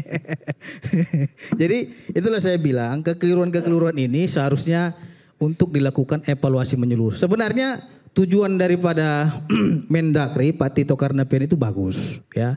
Kita dukung pemerintah untuk kebaikan pulau-pulau kita di Republik ini. Tujuan dia itu kan untuk mendaftarkan pulau-pulau ini ke PBB. Dan pada tahun 2017 16.056 pulau sudah terdaftar, sudah terverifikasi ke PBB. Baik, itu kita apresiasi, kita sepakat. Tapi bahwa ini perlu diperjelaskan. 92 4 pulau milik Aceh, betul ya? Kita sepakat. 2022 milik Aceh dan milik Sumatera Utara. Ya. Aneh. Tabel. 2025 dikembalikan ke milik Aceh. Setelah sebelumnya diputuskan milik Sumatera Utara. Itu kan kronologis ya sederhananya. Betul ya? Ya. Anda mau sampaikan sesuatu di situ? Jadi silakan. Bentar, nanti saya bilang. Ada yang mau sampaikan? Ini saya mau. Nggak, karena ini dari urutan ini kan sebenarnya memunculkan sebuah pertanyaan. Begini Pak Iman, menarik diskusinya. Ternyata kita ini nggak punya satu rejim pemikiran yang merujuk pada satu model regulasi tentang melihat pulau-pulau itu. Pulau-pulau yang ada di Indonesia ini, kita ini penting ya. Kita ini negara 5 besar di dunia yang archipelagos, artinya negara-negara kepulauan terbesar. Tapi menempatkan pulau-pulau di dalam negeri itu nggak bisa seperti kita menempatkan kepemilikan misalnya menggunakan hukum laut internasional. Jadi kalau ada pulaunya sejajar sama garis batas wilayah, maka punya sana. Di Indonesia nggak begitu situasinya. Nah, kemudian yang ingin saya katakan begini, pulau-pulau ini bukan kepemilikan. Pulau-pulau ini ada dalam wilayah administrasi siapa. Nah, yang kita diskusikan ini sebetulnya ini soal tanggung jawab negara mencatat. Sebenarnya yang paling bingung siapa hari ini? Bukan Prabowo, bukan Mualim, bukan Bobi. Sekjen PBB. Ini Indonesia pulaunya kok nambah terus. Karena ada sistem pendataan online di PBB. Dari apa yang didaftarkan mereka nanti kemudian bisa melihat itu. Ada websitenya kayak gitu. Nah jadi saya mau balik dulu ke dalam negeri. Pertama, kan sebenarnya tadi udah diulang-ulang ya. Penjelasan Pak Wamen tadi itu. Bahwa ternyata bukan juga diminta sama Prabowo baru sore kan. Pagi menterinya memerintahkan coba bongkar data yang di Depok. Pertanyaan saya penting. Lalu Bobi minggu lalu atau berapa hari lalu ke Aceh itu ketemu sama Mualim gubernur Aceh mau ngapain? Dasarnya apa? Pertanyaannya Ijul sejam yang lalu kan itu. Nah dia mungkin pakai SK yang tahun berapa bang? 2022 ataupun dia pakai SK yang tahun 2025, pertanyaan saya atau sekaligus saya pinjem omongannya Wamen, SK itu memuat 4.000 pulau, tidak hanya cuman 4. Kenapa menggunakan database yang besar Bobi Nasution bisa cuing langsung berangkat ke Aceh. Telat pula katanya tadi, kata Mualim itu karena udah ada janji mau pergi ke Melaboh misalnya. Nah, ini ada hal apa? Kenapa seorang Bobi Nasution, Gubernur Sumut, ya kan, bisa berangkat dan ternyata bisa dibantah semudah itu tadi pagi. Kok minggu lalu sudah berangkat? Di tengah-tengah ini ada latar belakang apa seorang gubernur Sumut berangkat ke Aceh? Mau didiskusikan. Itu yang menurut saya secara pribadi sebagai warga negara lihat di beberapa pemberitaan gak ketemu motifnya apa. Ya kan? Dan ternyata rujukannya rujukan yang menurut saya gak jelas patokannya. Sampai tadi sore saya ditolong sama teman-teman di kantor saya bahwa Kemendagri itu punya peraturan Menteri Dalam Negeri tentang penentuan batas wilayah. Oke. Lalu saya tanya, aturan itu dimandatkan oleh siapa? Ternyata ada Perpres. Ada peraturan presiden yang memberikan tugas, salah satunya adalah penentuan batas wilayah kepada Kemendagri. Tetapi barang-barang yang tadi disebutkan itu munculnya kan bukan semenjak pemerintahannya Prabowo. Jauh sebelum pemerintahan Prabowo juga sudah ada. Nah, saya kasih pebanding. Ternyata di Kemendagri itu, jadi saya mau bilangnya Kemendagri itu adalah instrumen negara yang punya kekuatan, kewenangan, kekuasaan untuk menentukan batas wilayah. Nah, saya kasih pembanding dari omongannya Pak Said Didu tadi. Pak Said Didu tadi bicara soal investasi dan lain-lain. Saya punya pengetahuan, informasi, bahan yang kami sudah laporkan ke Menko Polkam sekarang ya. Bagaimana tapal batas di Sumatera Selatan itu digeser untuk ekspansi satu perusahaan tambang batu bara. Jadi ada orang punya wilayah di Musi Banyuasin, ya. Terus dia punya izin kerja sudah puluhan tahun di tanah itu untuk berkebun bersama dengan banyak entitas usaha lain, udah struktur usahanya di sana. Tiba-tiba ada orang nggak bisa dia geser izinnya di satu kabupaten tersebut, dia tembak izin dari kabupaten sebelah, lalu kabupaten sebelahnya diminta geser batasnya masuk ke wilayah dia. Siapa bisa melakukan itu? Kemendagri. Masa Kementerian Tenaga Kerja? Nggak mungkin. Apa yang Anda mau sampaikan? Saya mau bilang kewenangan itu ada di Kemendagri. Oke. Kewenangan politis. Kesannya teknis. Kalau dibaca di SK-nya geospasial. GIS ya tadi. Apa istilahnya itu kalau SK itu.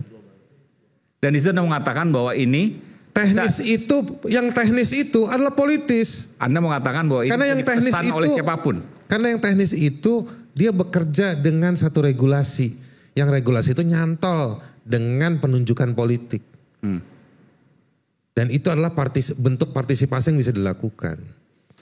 Saya mungkin gak punya informasi tentang yang disampaikan oleh Pak Said Didu atau tadi yang dibantah gitu ya. Tapi saya mau menunjukkan dengan kasus yang lain itu bisa. Bisa dipesan maksudnya? Bisa berubah. Wilayah bisa berubah. Bisa berubah untuk kepentingan bisnis. Oke. Nah, itu terjadi, saya kasih contoh. Dan memang di beberapa mekanisme hukum itu sedang terjadi sengketa-sengketa batas wilayah itu. Nah, ini yang dua hal yang ingin saya sampaikan, bahwa kewenangan itu secara politis atas nama teknis, tapi politis itu ada di Kemendagri, ya kan? Yang kedua secara kontekstual, kita ini rame bukan karena SK tahun 2022 Bang. Kita ini rame bukan karena SK tahun 2025. Kita ini rame karena Mualim ngambek sama si Bobi Nasution. Tiba-tiba datang ngajakin ngatur kelola itu pulau. Dan saya pun tahunya dari situ. Ini ada apa dua gubernur ketemu, terus ditinggal pergi lagi sama Mualim. Sebagai penutup singkat saya cuma mau bilang, orang Aceh ini lama sensitif soal wilayah dengan Indonesia. Dalam lukanya. Ya kan? Dan salah satu motif yang kita lupa, salah satu motif kenapa orang Aceh dulu sempat mau pisah dari Indonesia, karena rombongan Orde Baru yang sejarahnya lagi mau dikoreksi sama Fadlizon itu, Menteri Kebudayaan itu, dengan kekuatan militernya ngawal Exxon Mobil, perusahaan minyak ngebor, terus keluar tuh minyak. Atas nama minyak banyak orang dihilangkan, banyak orang dibunuh. Saya pernah ketemu korban Timor Leste, saya pernah ketemu korban di Aceh. Saya tanya sama orang ke Timor Leste, ibu pernah ke Aceh? Saya pernah ke Aceh. Terus dia bilang apa? Yang di Timor Leste horor Pak Haris. Tapi waktu saya ke Aceh lebih horor. Di satu rumah itu yang jadi korban banyak. Ini yang disebut, kalau di Papua disebut memori pasionis. Memori yang sudah, memori yang membentuk. Nah, di Indonesia saya pernah ngobrol sama aktivis dari Kosovo, dari Albania, dari Serbia. Mereka tanya, kamu dukung gak ini merdeka itu merdeka? Saya bilang di Indonesia kita ini yang merdeka ada Timor Leste, yang gak merdeka ada kayak di Aceh, yang belum jelas ada kayak Papua. Ya kan? Tapi balik ke soal Aceh. Hati-hati. Jangan mentang-mentang masih berkuasa, punya kewenangan, lupa sama problem historis dan gambaran sosiologis. Kita ini lama dulu ngerayu, ngejaga supaya Aceh tetap di Indonesia. Ya kan? Dan jangan ambil lagi haknya mereka. Itu penting. Ini soal SK ini penting lah. Gampang lah. Gak ada harganya ini dibandingkan nyawa, dibandingkan pengorbanan berdekade-dekade. Dulu waktu Aceh itu dipaksa menerima Exxon Mobil, puluhan ribu orang jadi korban. Ya kan? Berat itu. Dan itu sekarang ada putusannya di Amerika. Ada kalau nggak salah ada 11 korban, itu sudah gugat dan mereka menang. Oke. Karena Exxon Mobil itu perusahaan Amerika, digugat oleh keluarga korban di Amerika dan menang mereka. Jadi jangan mentang-mentang lagi berkuasa ya gitu ya. Mungkin omongan saya, omongan Ijul ini dibantah sama Menteri Dalam Negeri besok gitu ya, atau wamen-wamennya. Wamennya ada berapa sih dia? Cuman 1, mungkin perlu 5 lagi wamen. 3 wamennya, ya kan? Ya mungkin mereka besok bisa bantah. Tapi saya mau kasih tahu, jangan mudah-mudahan nggak sengaja. Tapi kalau nggak sengaja itu terpleset atau sengaja itu namanya culas. Untuk kepentingan-kepentingan yang saya nggak tahu, yang mungkin bisa dijawab dengan cara, kenapa Bobi tiba-tiba ke sana?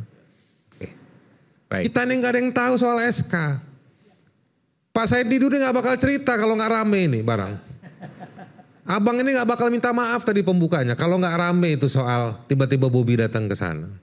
Saya minta maaf karena sudah ada kesepakatan di antara. Nggak, maksudnya abang kan ngomong begini. Bukan karena saya minta maaf karena ini ramenya di sini, enggak. Gitu loh. Itu karena jiwa situasi daripada orang Batak. Iya, maksud gitu saya enggak. Kita nggak ada isu soal orang Batak, orang Aceh. Bukan, saya putra daerah di sana wajib meminta maaf itu. Iya, enggak. Maksud itu saya beban kita moral ini saya sebagai putra daerah. Kita ini Bang Aiman ini bikin acara sampai didukung white coffee. Iya. Karena pertanggungjawaban negara. Oke.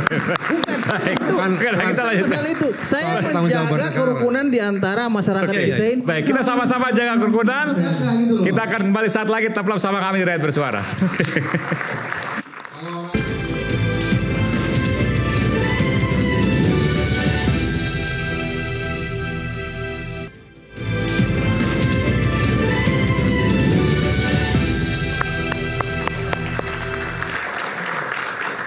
Dari tadi yang belum saya kasih kesempatan adalah Bung Hendarsam. Mohon maaf ya. Tadi mohon maaf ke masyarakat Aceh, sekarang saya mohon maaf ke Bung Hendarsam. Ya, terima kasih Bung Aiman. Memang perdebatan administratif yang sudah disampaikan tadi begitu panjang dan cukup rumit.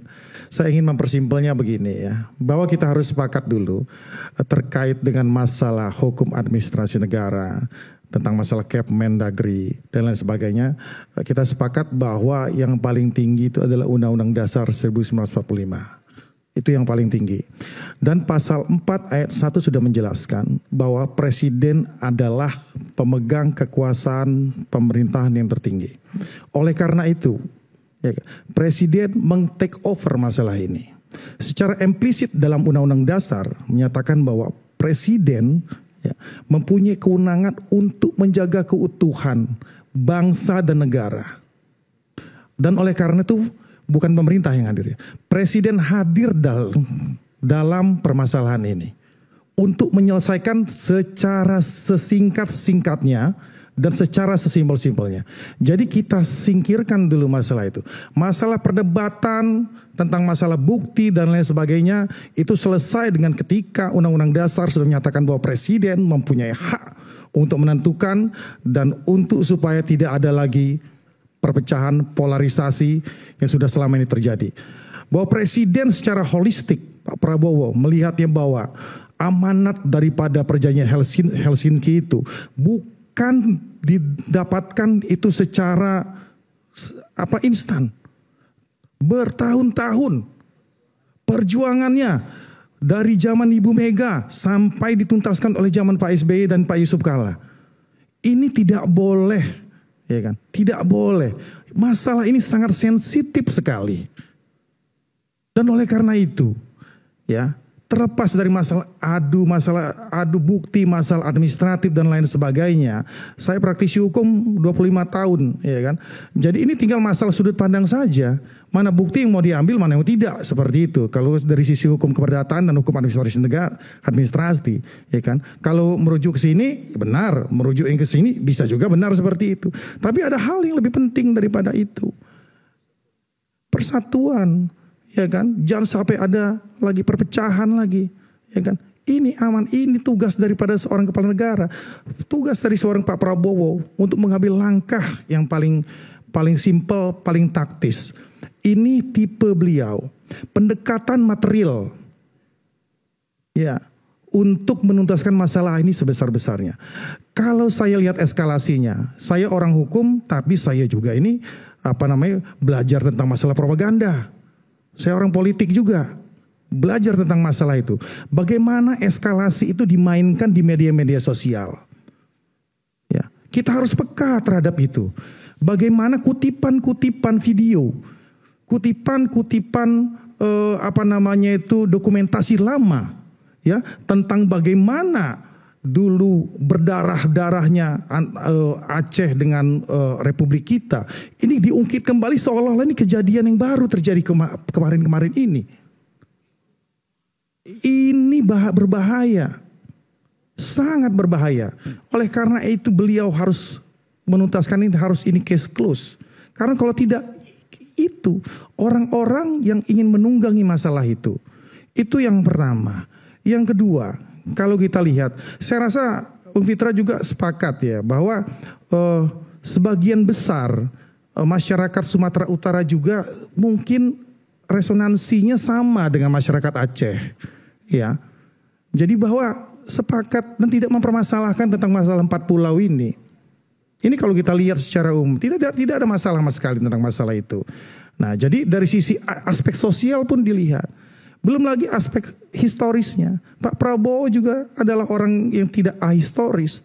Beliau juga melihat hal tersebut. Dan oleh karena itu, ya kan, bisa diperbandingkan antara aspek administratif juga dilihat dan juga aspek historis, sosiologis, bagaimana masyarakat di 4 pulau tersebut ternyata berKTP Aceh, itu kan harus dilihat juga.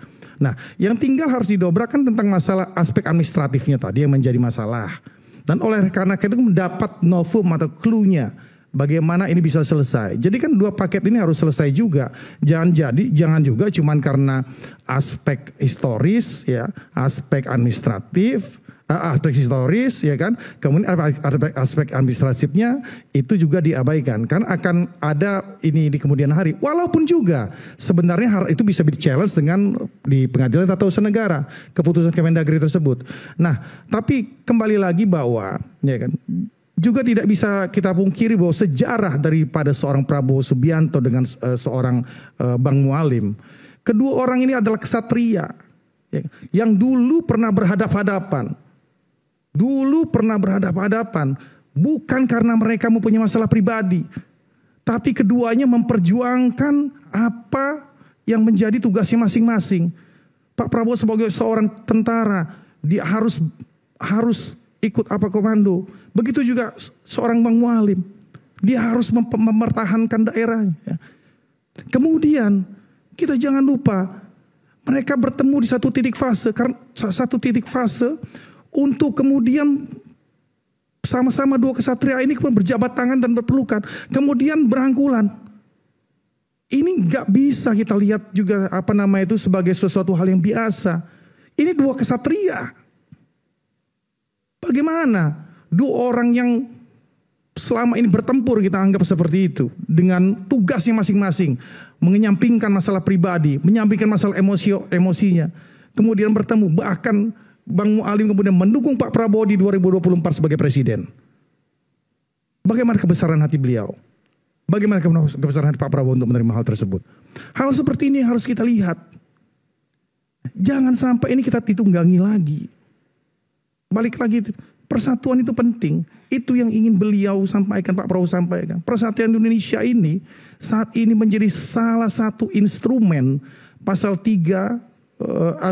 sila ketiga Pancasila ini salah satu-satunya instrumen yang paling memungkinkan untuk kita pergunakan saat ini semuanya dalam segala aspek. Saat ini ya, karena tantangan itu bukan cuma di dalam. Tantangan geopolitik di luar juga kita mempergunakan sila ketiga ini. Oke, baik. Teman-teman, Baik. kita harus sadar itu. Saya terima kasih Bang Said Didu, Bro Ijul, Bang Haris Azhar, terima kasih. Masukan-masukannya konstruktif. Jadi jangan kira ya bahwa Pak Prabowo dengan politik merangkulnya itu ingin supaya semua ini seolah-olah politik kompromi. Tidak seperti itu. Ini beliau ya kan menggunakan sila ketiga tersebut, persatuan Indonesia. Merangkul itu tidak harus masuk ke dalam, sebagaimana mungkin nanti teman-teman di PDI Perjuangan contohnya, belum tentu dia masuk kekuasaan. Tapi kita mempunyai semangat yang sama untuk bersatu. Tantangan kita besar di luar, jangan proksi asing itu masuk. Begitu juga masukan dari Ijul, itu saya terima dengan lapang dada. Pak Prabowo terima dengan lapang dada. Bang Haris Azhar juga seperti itu. Masukan yang mana maksudnya? Semuanya, ini kan koreksi-koreksi ke depan. Oke. Beliau tidak punya kepentingan apa-apa lagi terhadap ini, kecuali ingin memberikan legacy. Dan bagaimana 100 tahun Indonesia merdeka di 2045, Indonesia emas benar-benar tercapai. Bahwa kita menjadi salah satu matahari di belahan bumi ini, matahari baru di belahan bumi ini, sehingga akhirnya kita bisa sama dan sejajar dengan bangsa-bangsa besar yang lain. Terima kasih. Wassalamualaikum warahmatullahi wabarakatuh. Bu Said itu ada komentar soal apa? Seminggu ini kita dipertontonkan dinamika pengambilan keputusan yang menurut saya sensitivitas sosialnya rendah. Mulai Raja Ampat, sekarang Sumatera Utara. Untung kita punya presiden cepat mengambil keputusan. Karena kalau dibiarkan itu membuat gejolak yang bisa memecah belah bangsa. Jadi saya menitip kepada pejabat publik, saya 34 tahun di dalam. Jadi bukan hanya yang tertulis, tapi kita harus punya mata dan telinga mengetahui sensitivitas apa yang terjadi kalau keputusan ini diambil. Dan kita harus berpendapat bahwa kita bukan orang berkuasa. Nah, yang problem sekarang merasa bisa melakukan apa saja karena dia merasa berkuasa. Nah, kebayang nggak? Seminggu loh 2 kali presiden turun menyelesaikan yang sensitivitasnya paling tinggi. Raja Ampat. Raja Ampat sama Bang, saya potong sedikit ya. Nah. Ini politik saya bergerak, Bang. Kenapa dua hal ini, ya kan? Kedua isu ini berurutan. Ini dari sisi intelijen, ya kan? Dan dari sisi politis ini besar sekali, Bang. Karena kedua hal, Raja Ampat ini Papua, Bang. Iya. Aceh. Ya kan, Aceh, 4 pulau itu Aceh. Dua hal ini PR terbesar integrasi bangsa kita, Bang. Ya. Jadi kita harus sadar ini semua. Ini tidak serta-merta alamiah. Nah, itu yang penting. Ya, Kita harus sadar itu. Tidak alamiah, tapi sayangnya dilakukan oleh menterinya Prabowo. Iya. Bukan Said Didu yang luar. Nah, itu yang menurut saya perhatian besar kepada Prabowo. Bahwa ini ada yang tidak sensitif terhadap persatuan Indonesia di menterinya dia. Ya kan? Bukan kalau dilakukan oleh yang lain, masih ini saya. Nah, di waktu yang sama, Presiden Prabowo menyatakan menteri saya baik-baik saja, tidak ada revisi, tidak ada reshuffle. Sementara dua menterinya hampir memecah belah bangsa, kalau Prabowo tidak turun, gitu loh Pak. Nah, itu menurut saya, ini kami dari luar kok kayak begini. Raja Ampat terkait dengan sumber daya mineral. Ya. Sementara 4 pulau terkait dengan dan bersamaan hampir bersamaan Mendagri. terjadinya.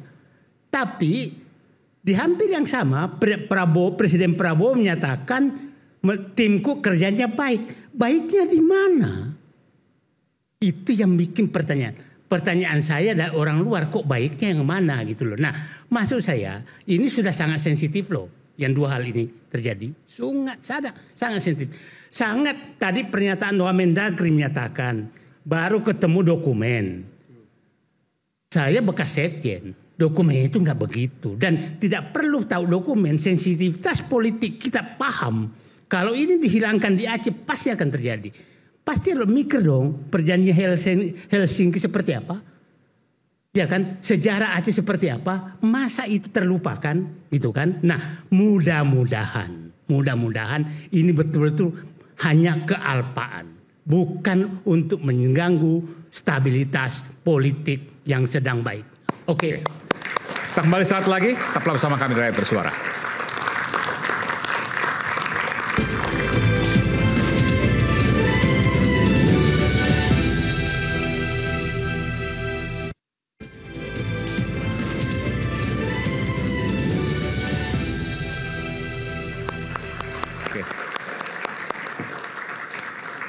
Saya mulai Bung Adi Azwan, closing statement silakan. Terima kasih Bang Aiman. Pertama-tama saya ingin mengucapkan terima kasih banyak kepada Pak Prabowo Subianto, Presiden kita yang luar biasa. Raja Ampat Aceh selesai dalam sekejap.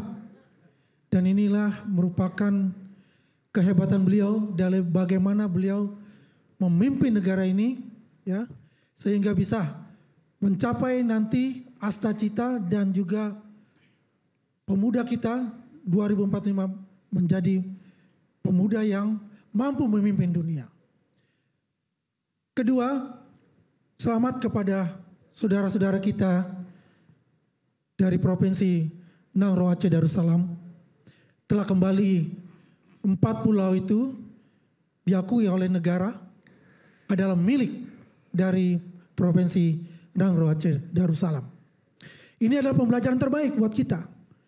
Bahwasanya persatuan Indonesia diutamakan dan semua ego-ego itu diturunkan. Sehingga apa yang dikatakan saudara kita dari Bang Hendarsam itu, kita ini adalah bingkai NKRI.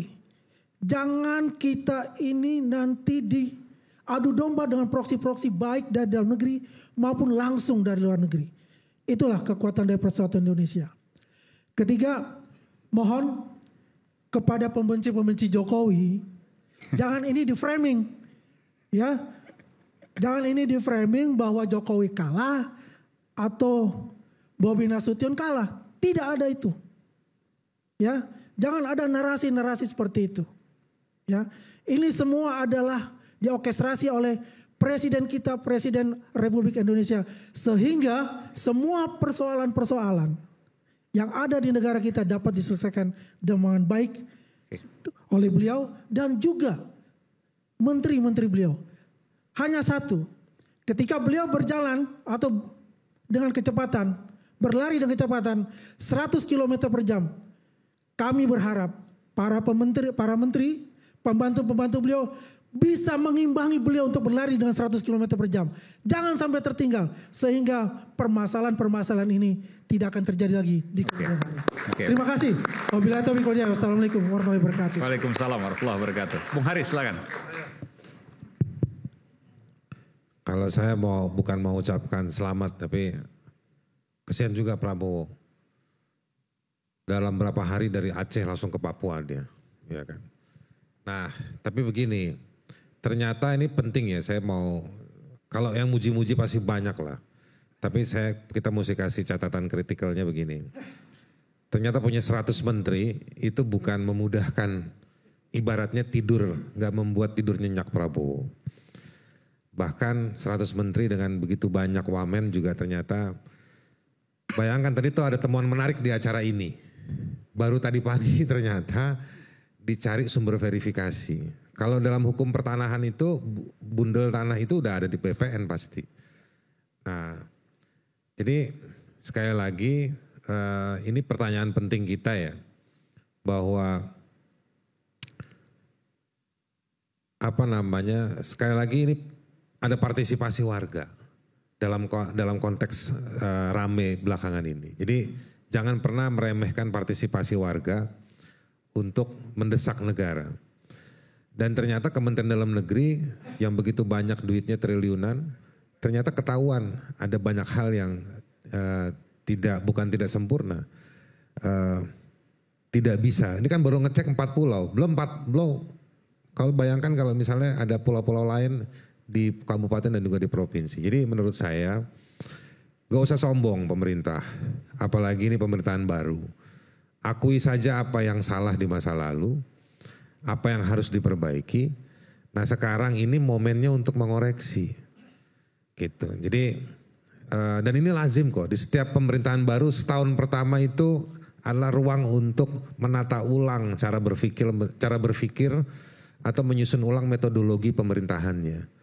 Nah ini yang menurut saya penting, dan ini adalah negara kepulauan, maka gak usah sombong-sombong Kementerian Dalam Negeri, komunikasi juga, ada dirjen pulau-pulau kecil di Kementerian KKP, lalu pasti komunikasi juga dengan TNI, Polri, dan katanya sudah banyak belanja soal IT, mana hasilnya, ini kan menjadi pertanyaan-pertanyaan kita.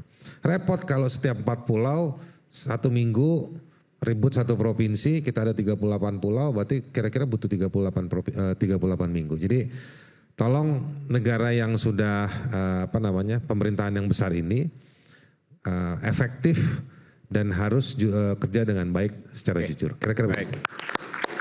Silakan Bung Pitra. Ya, terima kasih Bung Aiman.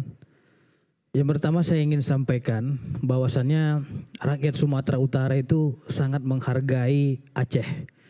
Karena Aceh ini merupakan serambi Mekahnya Indonesia.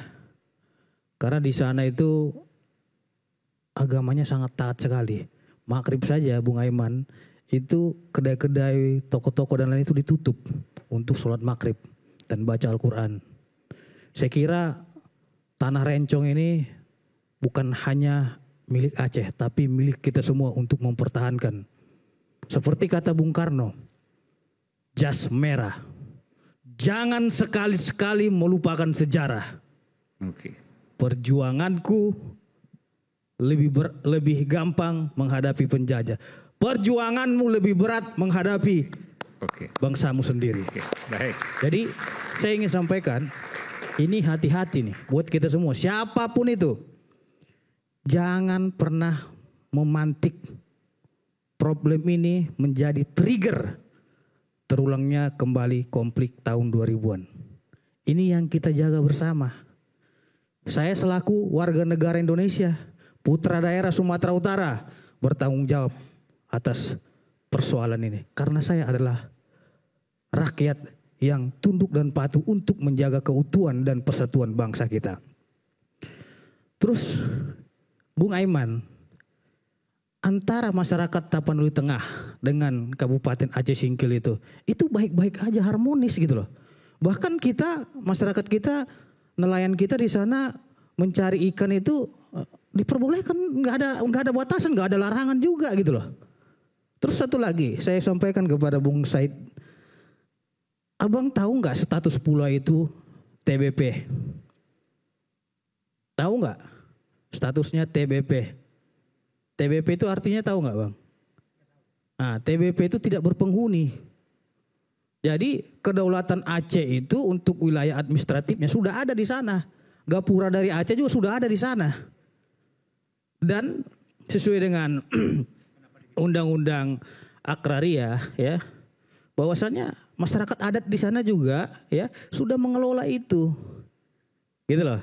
Ada dibuat tempat persinggahan kan gitu. Ada dibuat untuk kebutuhan nelayan. Jadi saya kira kewajiban mempersatukan daerah adalah kewajiban kita semua.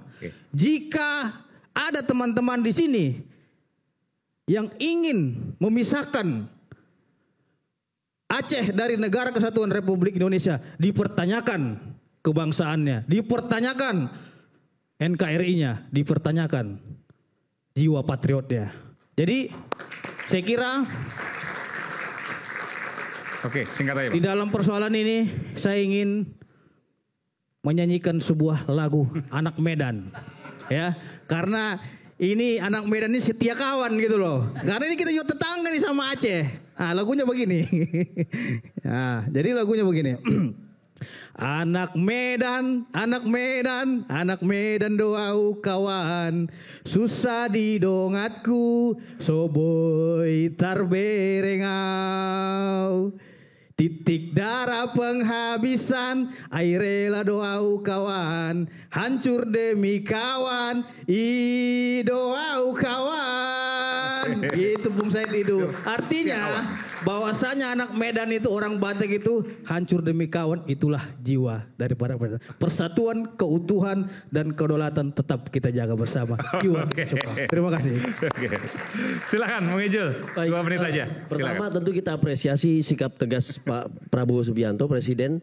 Ini sesuai dengan karakter tindakan senyap dan cepat kilat dari Korps Baret Merah, itu perlu diapresiasi. Itu satu. Yang kedua yang perlu kita sadari adalah tadi Bro Hendarman cerita situasi Papua kemarin. Sekarang situasi Aceh ini dari ujung timur ke ujung barat begitu ya. Yang sensitif dua-duanya. Yang sangat sensitif dan sebetulnya di beberapa kalangan tertentu, saya juga ada di situ, sudah dalam satu posisi bersikap bahwa ini apa yang disampaikan Tan Malaka. Seorang tuan rumah tidak akan pernah berkompromi dengan maling yang menjarah rumahnya. Modenya mode tempur ini. Jadi saya pikir Pak Prabowo pasti punya sinyal-sinyal seperti itu, langsung dia tackle, dia selesaikan. Tapi jangan pernah meremehkan situasi ini, karena 2 titik itu akan sangat mudah dipantik ke arah tempur tadi. Itu yang pertama. Yang kedua adalah tadi ada beberapa pernyataan soal koreksi. Koreksi ini tidak hanya sekedar koreksi administrasi. 100 menteri terlalu banyak. Tapi kita perlu identifikasi nih. Menteri-menteri mana yang betul-betul berkontribusi untuk beberapa hal yang penting. Integrasi politik, integrasi program, pembangunan, kesatuan dan persatuan, peningkatan SDM. Tapi kita menengarai, ini ada beberapa menteri misalnya.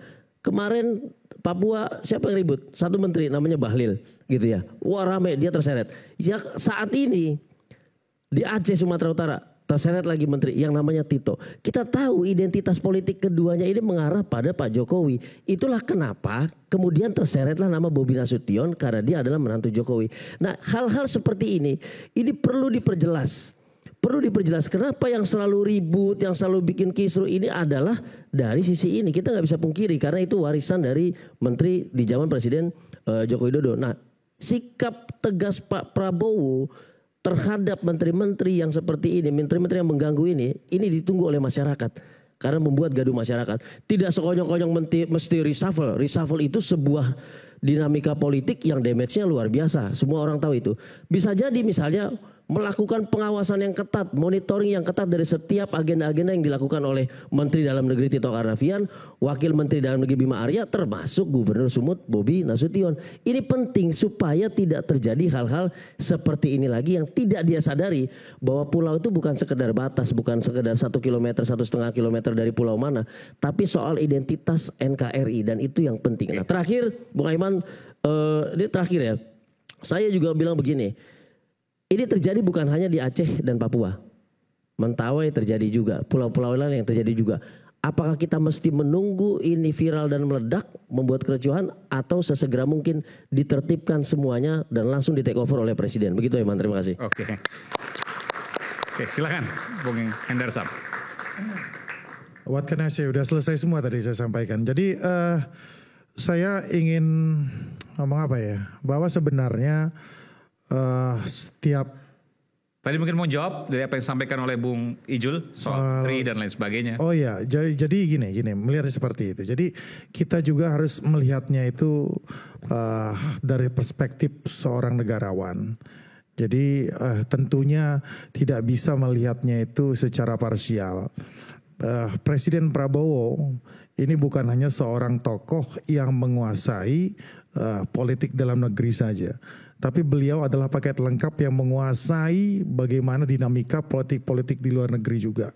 Ini saya ada beberapa negara dan itu persis sama seperti yang beliau pikirkan. Jadi beliau paham sekali situasi di dalam negeri itu bagaimana, situasi di luar negeri itu bagaimana, sejarah bangsa kita ini bagaimana, sejarah bangsa-bangsa di luar bagaimana.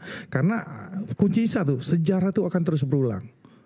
Dan oleh karena itu, ya kan, masukan dan dorongan teman-teman tersebut itu tentunya kita kembali lagi kepada tahta tertinggi daripada perundang-undangan kita, bahwa hak prerogatif itu ada di tangan beliau. Beliau yang mempunyai kebijakan. Apa arti dari kebijakan itu? Ya kan, itu adalah bijak. Ya kan? Frasa bijak itu adalah mencakup seluruh hal, ya kan, tidak parsial, ya, like or dislike, tapi banyak sekali yang akan menjadi pertimbangan. Kita kembalikan kepada beliau. Hanya beliau yang mempunyai hak dan hanya beliau yang tahu kapan dan itu akan dilakukan reshuffle. Suatu reshuffle itu merupakan suatu keniscayaan apabila kita melihat dari beberapa periode rezim sebelumnya. Jadi kawan-kawan tidak perlu khawatir bahwa nahkoda dan kapal besar ini dikomandoi oleh seorang yang tahu persis permasalahan bangsa ini dan permasalahan geopolitik luar negeri. Dan oleh karena itu, insya Allah bahwa apa yang benar-benar kita inginkan. Dan saya terus terang nih, kita menjalin komunikasi dengan teman-teman yang kritis terhadap pemerintahan selama ini, baik itu di rezim Pak Jokowi sampai dengan sekarang. Dengan Bang Haris Nazar kita udah tektokan, mungkin juga dengan Ijul nanti, dengan teman-teman yang lain kita selalu komunikasi dan insya Allah kita akomodir. Dan contoh hal yang paling konkret yang beliau lakukan pada saat ini, pada saat masalah pemberantasan korupsi ya agak sedikit melenceng. Bagaimana beliau merekrut teman-teman mantan penyidik KPK, penyidik dan penyelidik KPK yang dipecat pada saat di zaman Pak Firly, ya, yang tidak lolos tes wawasan kebangsaan pada saat itu, ya, itu yang menjadi kontroversi dan mungkin sebagian besar masyarakat mengetahui bahwa mereka ini ada orang-orang yang berintegritas. Ya, sebagian besar seperti itu. Ini sekarang direkrut oleh beliau, kemudian ditempatkan di beberapa bagian, ya, dan bagian-bagian yang sifatnya sangat strategik dan sentral. Nah, satu di Badan Penyelenggaraan Haji. Sini kita sama-sama tahu kalau kita merujuk ke belakang. Lebih dipersingkat lagi. Ya, ini merupakan suatu tempat yang sangat-sangat rentan terhadap korupsi, ya. Begitu juga ditempatkan Novel Baswedan, ya. Ini notabene sepupunya Anies Baswedan loh, ya kan? Beliau singkirkan tuh masalah-masalah persaingan antar masalah lalu, iya. Ya kan? Nggak ngelihat itu sepupunya Anies Baswedan, nggak lihat, tapi dia ngelihat integritasnya. Beliau masukkan itu ditaruh di wakil Satgasus di Badan Penerimaan Negara dengan beberapa yang lain. Ini bentuk keseriusan beliau untuk menutup kebocoran ini. Baca Paradoks Indonesia. Tidak berubah dari situ. 30% kebocoran negara itu ditutup dengan cara-cara seperti ini. Sekian, terima kasih. Terakhir, Bung Said, silakan. Saya menyatakan Pak Prabowo punya pengetahuan cukup, punya pengalaman lebih, mengetahui bagaimana memperbaiki bangsa ini. Tinggal dibutuhkan sikap. Dan saya menyatakan 2 kali peristiwa presiden ini sikapnya adalah berani melakukan cut off terhadap kebijakan yang salah tanpa menyinggung yang lain. Pak Harto mengambil dari Bung Karno langsung cut off seluruh kebijakan Bung Karno. Pak Habibie yang 30 tahun dibina oleh Pak Harto langsung meng-cut off dalam waktu 1 kali 24 jam termasuk memecat Prabowo. Ya kan? Nah, maksudnya tidak usah takut meng-cut off sesuatu yang memang itu demi keselamatan bangsa. Jangan pakeu, biasa saja. Nah, yang kedua, Pak Prabowo sudah ini, jangan selalu seakan-akan pemecah belah bangsa itu ada di luar. Faktanya 2 menterinya hampir memecah belah bangsa. Jadi sekali seakan-akan tuduhan itu yang di luar ini memecah. Siapa tahu kami ini lebih mempersatukan dibanding dengan orang-orang yang punya kepentingan kekuasaan. Orang luar nggak ada punya kepentingan kekuasaan. Kepentingannya adalah bagaimana Pak Prabowo sukses memperbaiki bangsa. Kan kira-kira begitu. Nah, jadi kalau saya ingin menitip sebenarnya tidak banyak tuntutan rakyat kepada Prabowo. Satu, dan itu ada di buku Paradoks semua, bukunya itu saya hafal betul. Satu, berantas korupsi. Tangkap koruptor. Apa nggak sakit kita tadi melihat koruptor tangkap tangan 11,8 triliun. Itu sakit loh. Nah, terus koruptornya yang dituduh masih ada di sekitar presiden. Ya kan? Nah, terus yang kedua, tolonglah aset-aset negara yang dirampok selama ini kembalikan. Itu loh. Tambang, sawit mulai kembali. Saya salut. Nah, lakukan itu semua. Ya, Gelora Bung Karno siapa yang ngambil, itu kembalikan semua itu. Itu ya, jadi sederhana. Nah, yang ketiga, beranilah menghentikan peredaran uang legal, judi online lah, penyelundupan lah, narkoba lah. Jadi sederhana, tidak menyatakan hukumlah orang-orang, bukan. Nah, itu yang membuat sebenarnya tuntutan mereka hanya seperti itu. Kalau Pak Prabowo melakukan itu, maka saya yakin orang akan berada di balik Pak Prabowo. Nggak usah takut. Orang yang di luar ini selama pengkritik, itu saya yakin pengkritik Prabowo, siapa tahu mereka tuh pendukung 24 karat Prabowo. Karena mereka tidak mau mencari jabatan. Yang penting Pak Prabowo kau sukses memperbaiki negeri ini. Jangan selalu. Nah, kalau kita terkait dengan pada saat kita mengkritik Pak Harto, bukan berarti membenci Pak Harto, kebijakannya Pak Harto yang salah. Pada saat saya mengkritik kebijakan Jokowi, ya memang kalau ada yang diperbaiki, kenapa diperbaiki? Biasa-biasa saja gitu loh. Nanti Pak Prabowo selesai juga akan dikritik juga. Itu normal saja. Itu saya pikir. Terima kasih. Assalamualaikum warahmatullahi wabarakatuh. Baik, terima kasih para narasumber yang istimewa. Indonesia punya lebih dari 17.000 pulau, negara yang kaya sumber daya. Sengketa 4 pulau kaya migas harusnya tak perlu terjadi, apalagi sampai disintegrasi. Karena NKRI kita sepakati bersama adalah harga mati. Saya Aiman Wicaksono, sampai jumpa di Rakyat Bersuara berikutnya. Salam. Bagaimana?